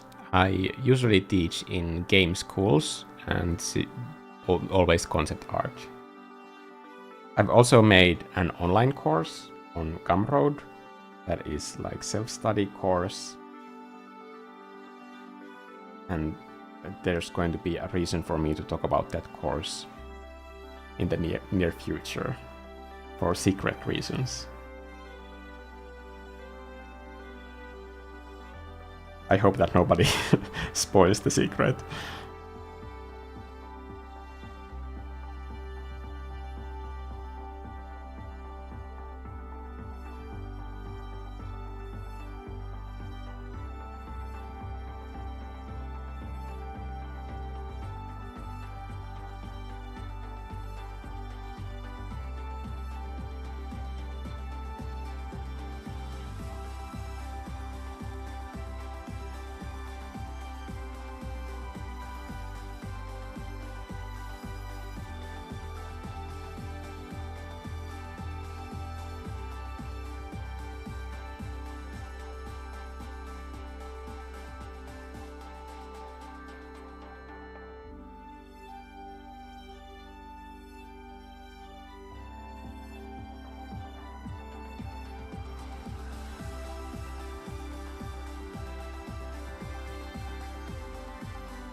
I've been thinking of doing a new art course on Gumroad next year, probably after like the concept art class has ended.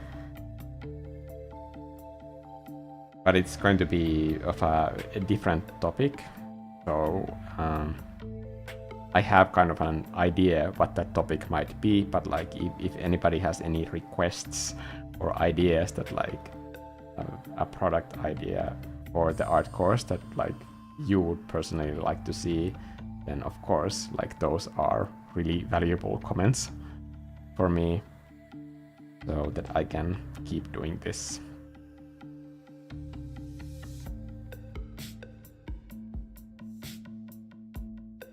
Because it's honestly like those products that are like making these videos like possible.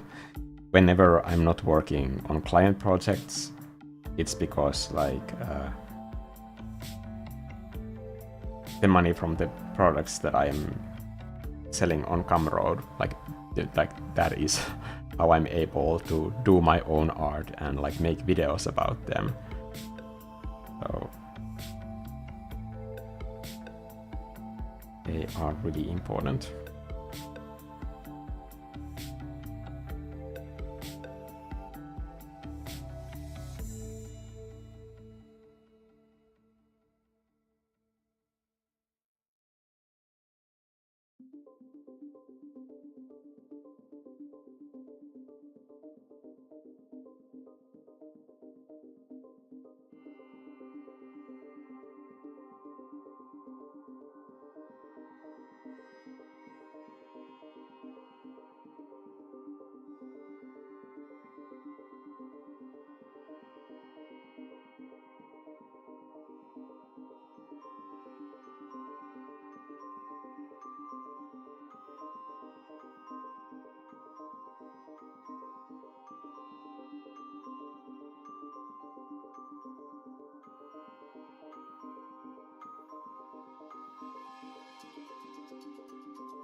I'm just laughing at Sydney's comment. That's like the third time I've typed a message with an emoji and it took away everything but the emoji.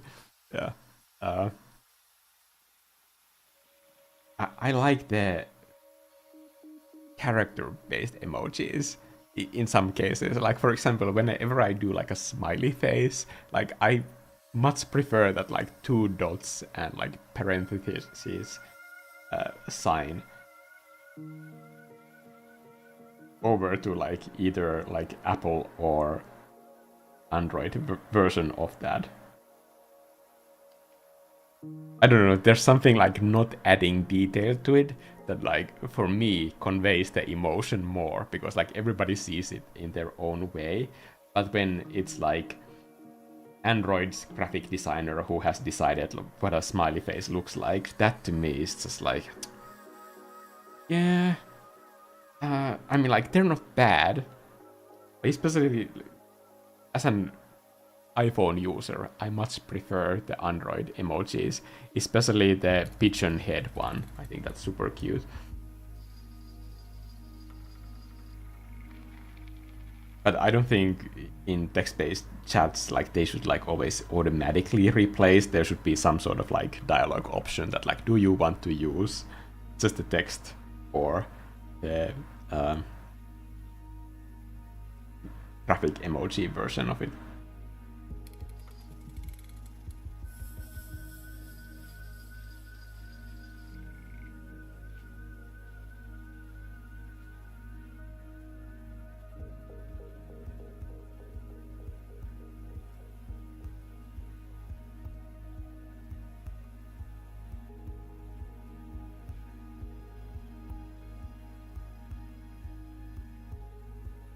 here I'm again like using the flat edge of the pencil to get the texture on these top halves of these fungus thingies.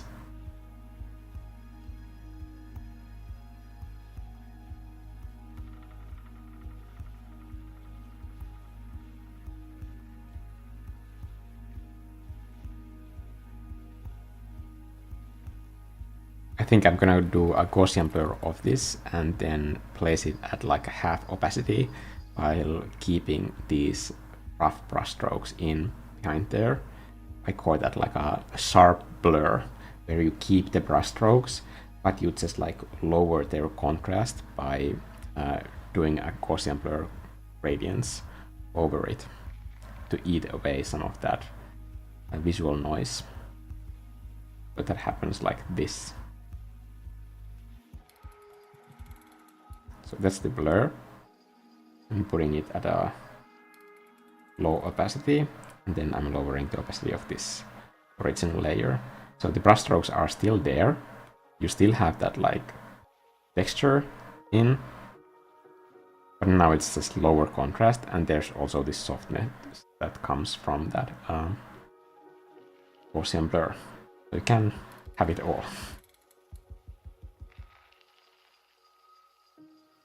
And in these edges that are closest to the camera, I'm erasing some parts to add a little bit more darkness.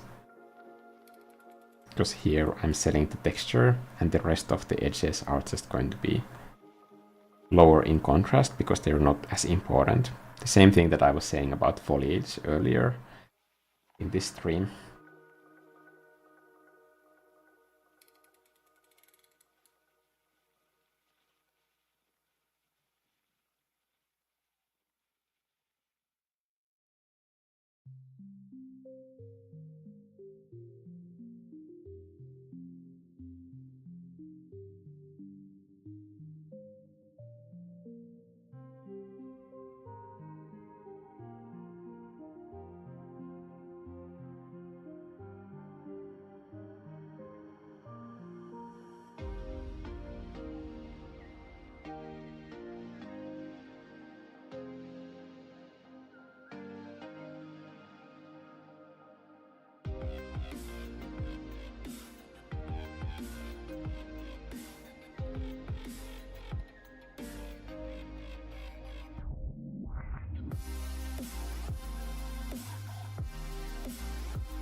This really does feel like artist beard.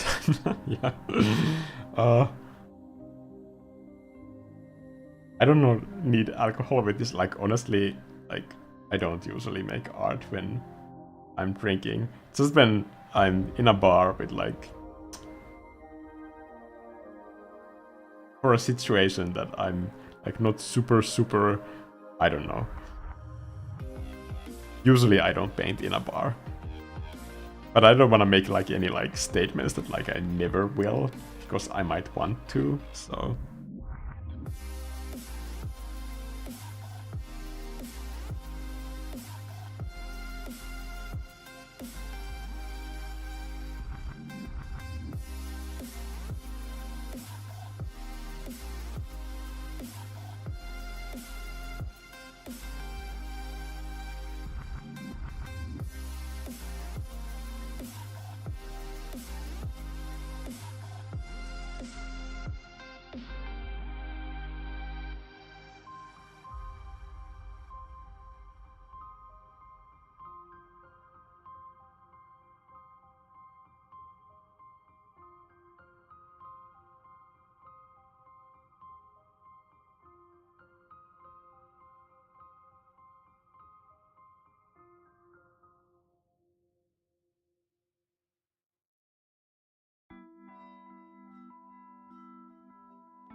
think I could go harder with those highlights.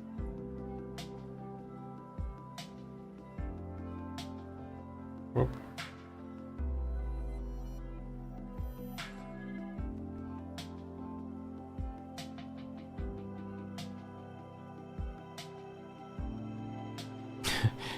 Except for the melting face. Discord's melting face is the best melting face. Yeah, I like that kind of...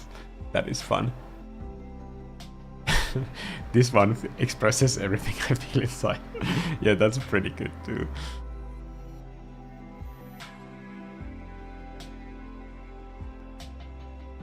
Yeah, that's... Glad it's not only me.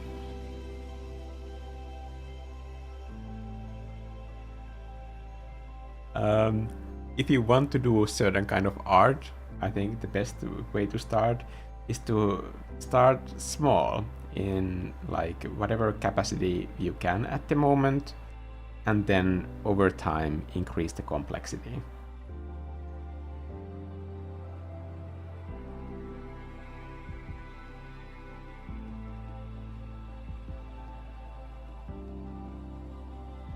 I think it's only art where like beginners sometimes like look at the kind of art that they want to make and they start learning it by doing that kind of like those subject and like that same like whole range and complexity of art when they want to learn something. And it's only in art where beginners make this mistake. For example, let's say one was to learn like ballet, for example, you wouldn't try to replicate Swan Lake. As a new beginner, you would probably go to classes where you do like the very basic movements over and over and over again, and then slowly proceed into more complex expressions of dance and go from there.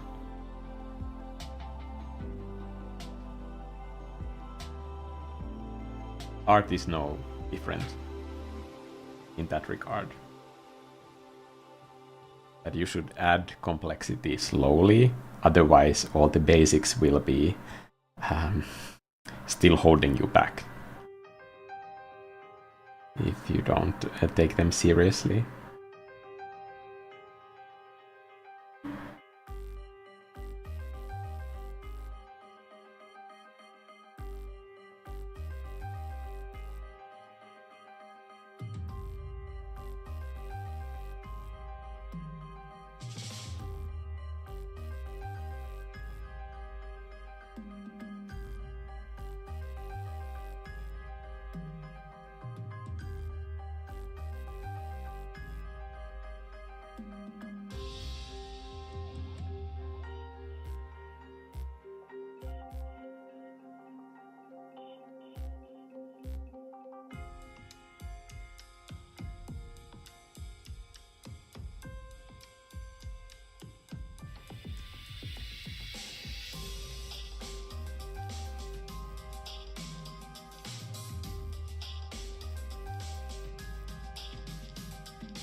I hope that this octopus knows that it's beautiful and it's among friends here.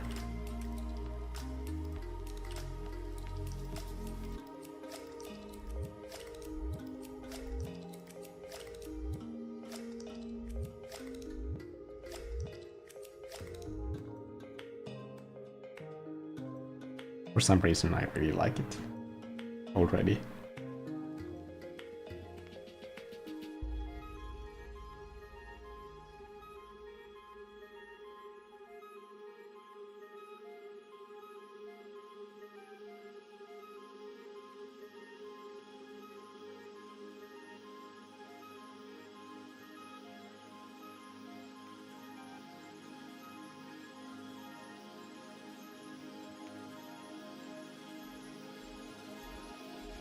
Okay, I want to make sure that the big silver fish is blocked in so that I don't forget this entire element.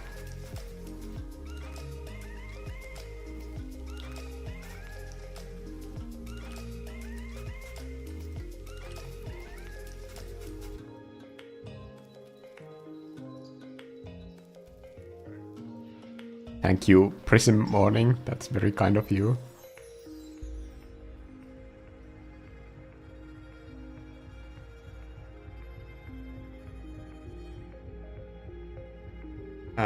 Do you have tips for choosing colors from your painting? Because when I do it, it ends up looking monochromatic and lacks contrast. Well, honestly, I try to work very low contrast, just so that like I can have room to actually push those colors in the edit. So there are like ranges, like for example, if you look at this Park Bistro palette that I'm using here, you see that like none of these colors go into these dark zones at all. None of these colors go into these bright saturated zones at all. Because if I have a color here, it's really easy in the edit to push it here if I want that color to like be visible and it's important for the composition. So in the palette I have none of those. Like even this that looks bright, it's right here in the middle. Like this looks actually bright within this palette. So that's one of the reasons why I like this specific palette so much. By the way, if you want to steal this palette, like print this screen right now on whatever device that you are watching this from, and like you can like use it in your paintings. But what I do not recommend ever doing, like for example, if you have a reference picture or if you are browsing Pinterest and looking at those pieces, is to like pick a painting that is already done and finished and edited, or picture that has been edited for posting. Those colors are unusable because like the editing range has already been used. So start with those muted and low contrast colors, because like the contrast is always easy to like push up. Don't start with colors that are too light, bright, saturated, or too close to black. Every other direction is like possible to edit towards. But when you try to darken or desaturate colors, like it always kills the hue variety, because you are supposed to go through this saturation curve based on like what the local color is, what the light color and shadow colors are. So just desaturating the entire area, it just kills the color. It doesn't do what you want it to do. So you can walk that path into one direction only. And it's important to like remember that in your workflow.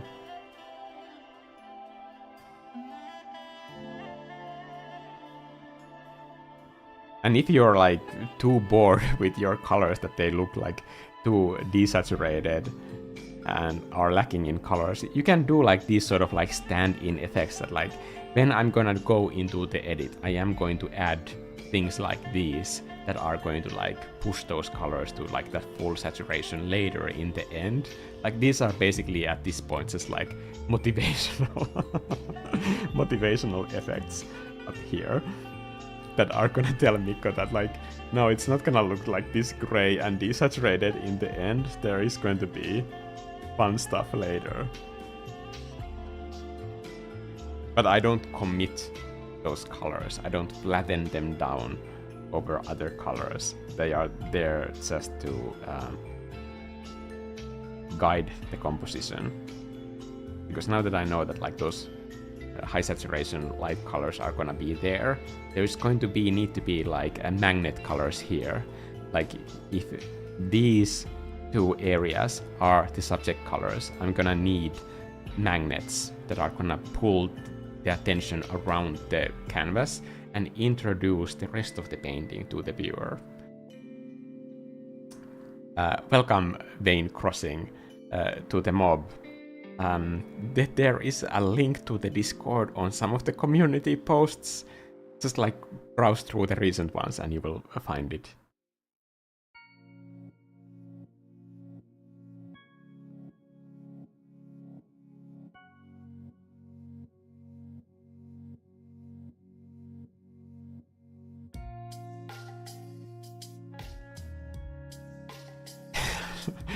I'm so relieved to see I'm not the only one layer bananas here. Yeah, honestly, like with this many elements, the layers really do help.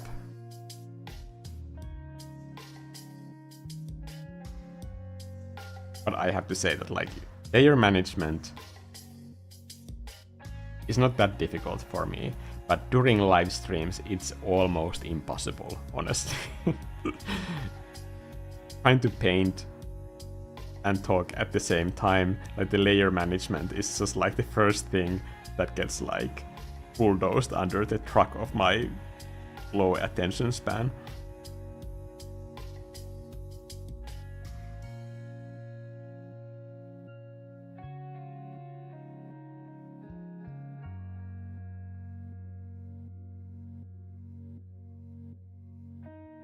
And in a live stream, like it also makes it easier for me to paint faster. Like normally, if I'm painting by myself, I don't use this many layers because I can have those pauses and I can think what I'm gonna be doing next. But the layers, like they always act as like safety nets. So if I do something like this and then later I'm not happy with it, I can use the layers and then just like take them away. And that will keep the momentum going, and that way I can somewhat process what I'm doing while I'm doing it.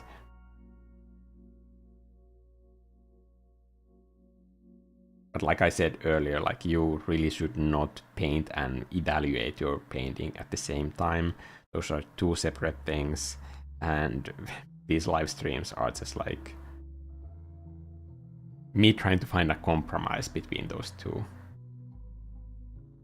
Not that I dislike the paintings that I'm doing in these live streams, it's just like normal painting doesn't have to be this hard when you're by yourself and you don't have to paint in front of other people. Like there's a reason why painting in front of other people is more difficult than painting by yourself. Like it's not just the people, it's just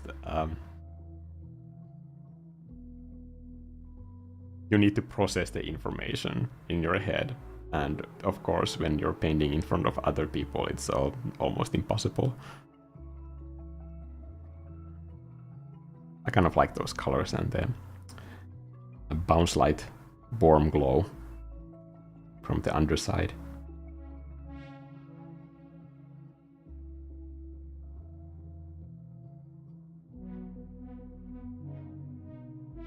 Where are my mushrooms? I mean, the fungus, 3 fungus things here.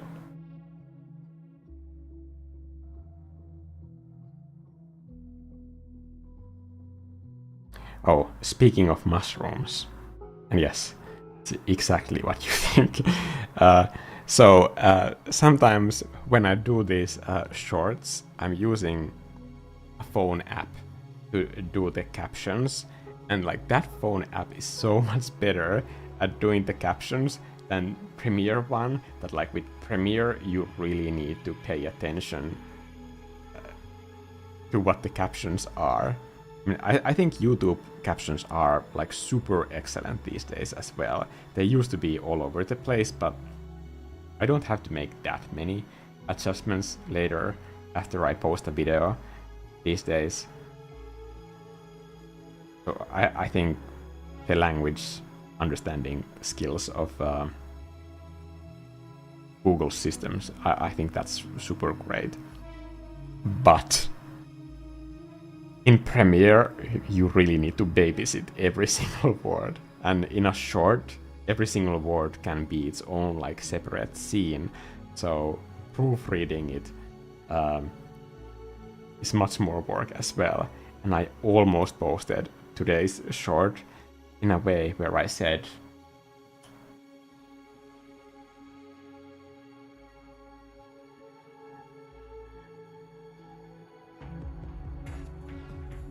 I almost said in a sentence, like when it said in the when I was reading the captions, it said that cannabis gives me a lot of anxiety. I don't smoke anything, but it was interpreting, like it was reading me saying white canvas gives me anxiety, and that was captioned cannabis gives me anxiety. So I was like, I just got that before posting, and I went back into edit to fix it. I was just like, oof. That could have been a whole different short.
Do you like art, Mikko? Yes. Art is keeping me sane. That is what my next video is about.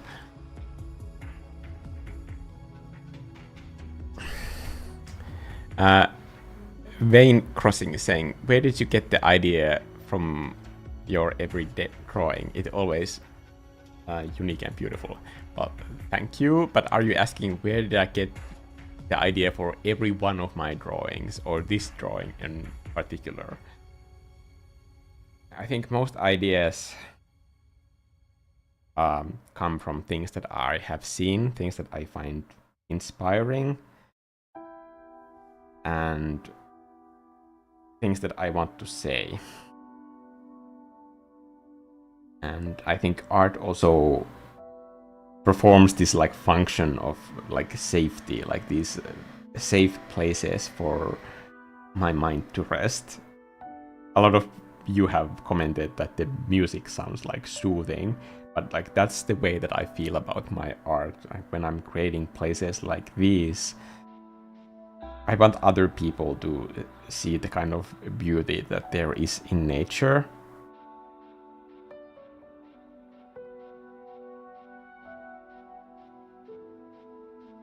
And maybe we can do a little bit better job at protecting it.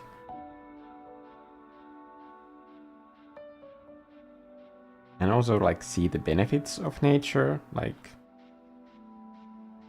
how it can improve the quality of your life.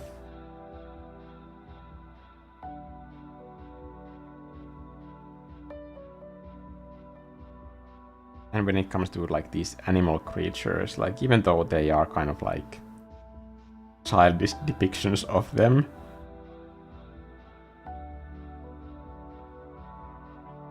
but I think it's important to kind of show the humanity of those different creatures, whether they're real or imaginary. And I think that way I at least like project my own feelings and emotions on them.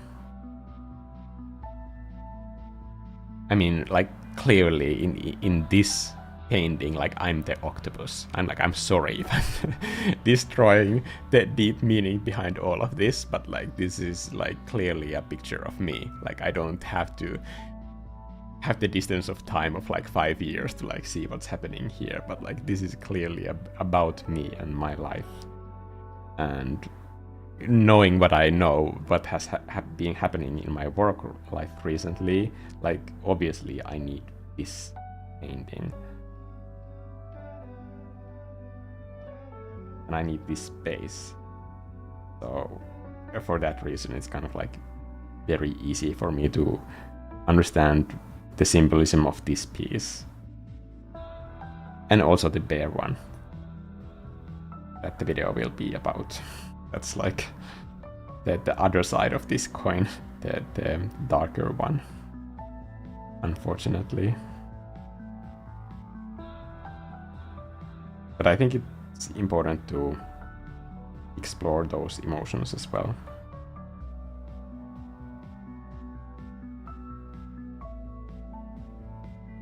I think for an artist, it's important to be able to explore like your like scarier feelings as well, the unpleasant ones, because you're not the only one going through what you're going through.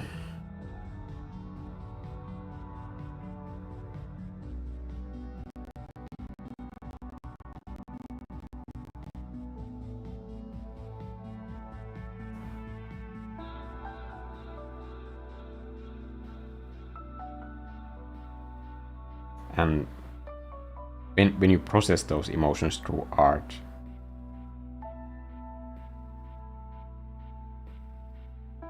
I think it's amazing the kind of the discoveries that you can make about yourself, and like understanding just what kind of a person you are, just based on what kind of decisions you make about your painting and what you decide to paint, and how you depict those things that you are painting.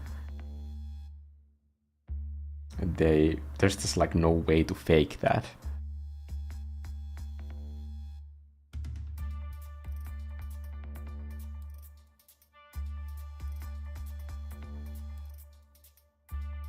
That's why I think that sometimes art can be like, in my own humble personal opinion, like in some cases it can be more effective than therapy,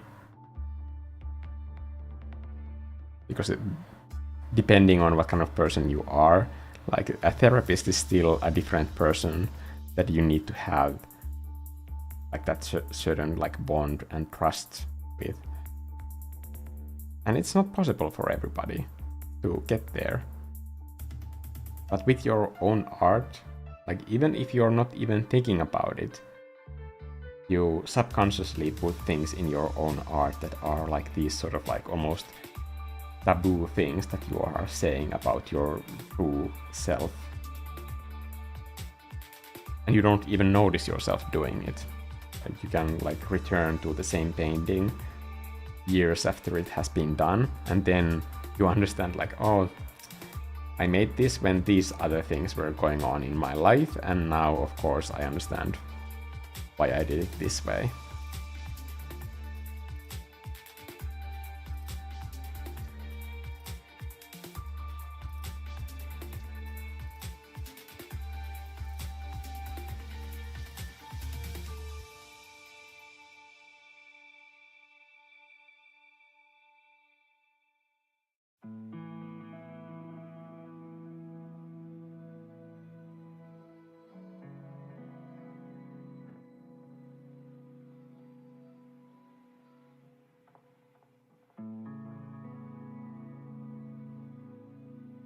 and then when somebody else sees your art, they might read it in a different way, but I still think that that's one of the important functions of art, that it can trigger those sort of associations in other people, that they can see the world through different lens, or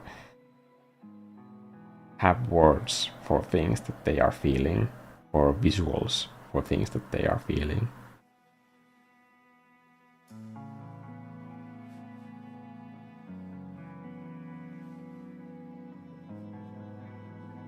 And I think paintings are especially good at this sort of like more complex emotions that can be like multiple different emotions all at once.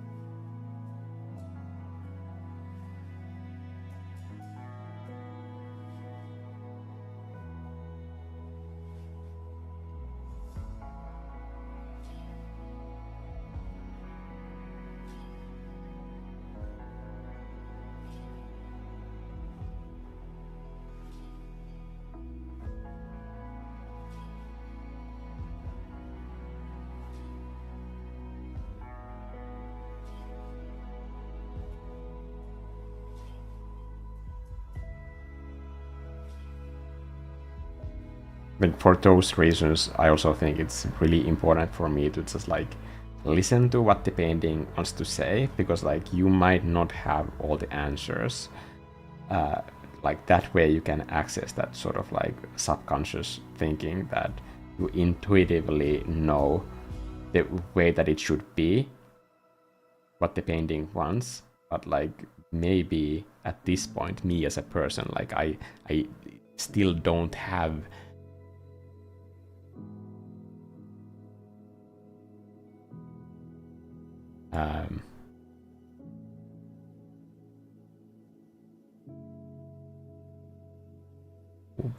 viewers will experience buffering, it says here.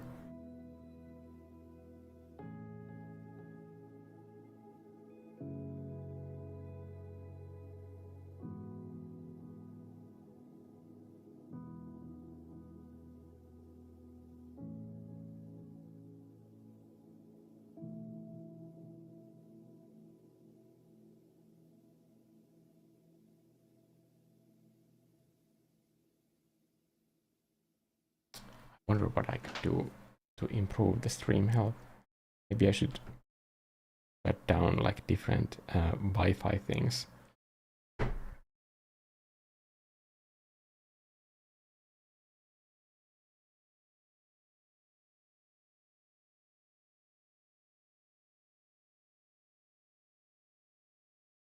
Okay, I don't know if I can rescue this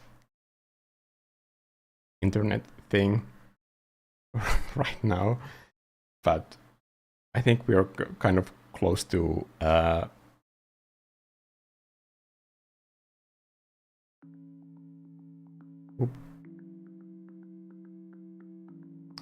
just gonna make sure that this is okay.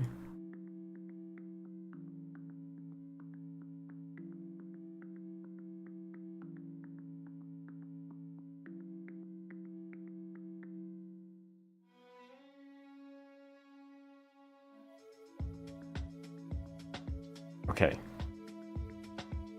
I think the internet is like slowly dying for some reason. I don't know why.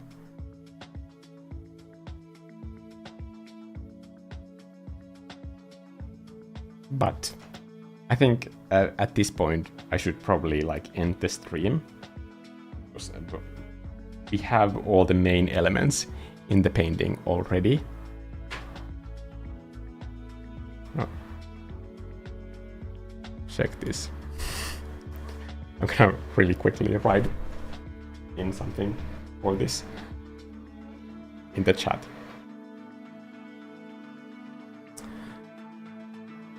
Emilia is saying art can be extremely therapeutic. Sometimes you can process feelings that are hard to verbalize, so it can be even more effective. Yeah, I think Emilia, we both understand this the same way. And Vane is saying every piece you finished always has those calm vibes, safe feelings. Yeah, I think art serves like a really important part as a, like this space for me. Okay, I'm gonna do like a few quick like lighting effect stand-ins. Like these are those things that like I do to kind of convince myself that the painting idea is working. Honestly, I'm pretty happy with like how this is going so far, so I don't feel like I need to do something to like rescue it or anything like that. But just to show like where the painting is going from this point onward, I think these fishes are going to have like some highlights, and because I have drawn them in this sort of like arc,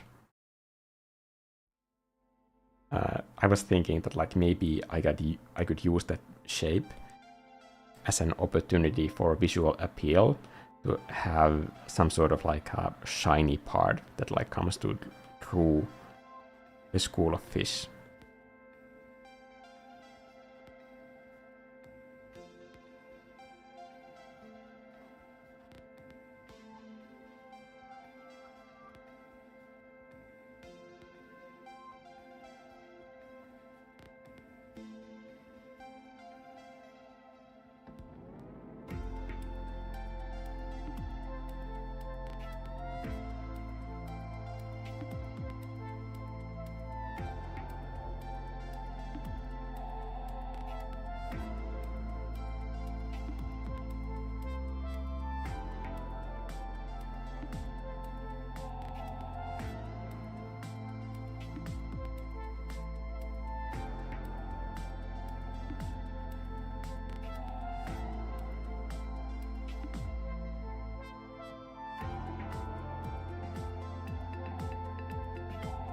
And do a quick overlay thing here.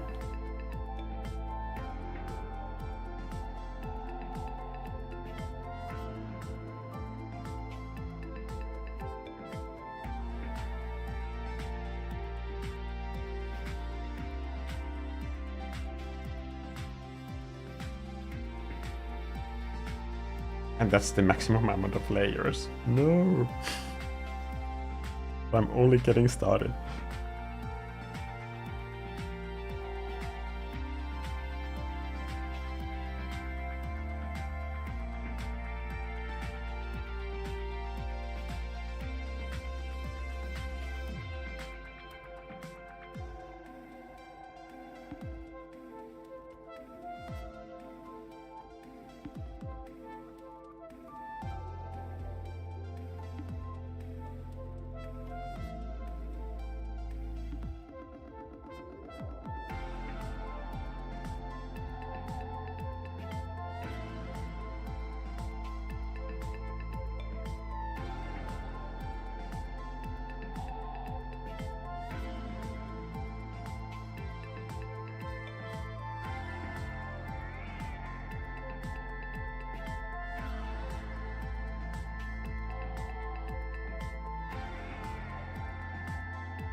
And then I also want to have some lighten layers.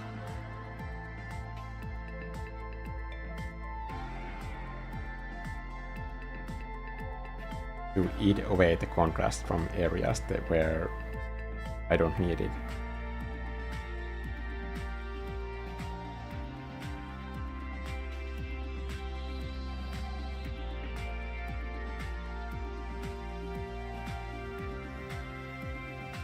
Like here.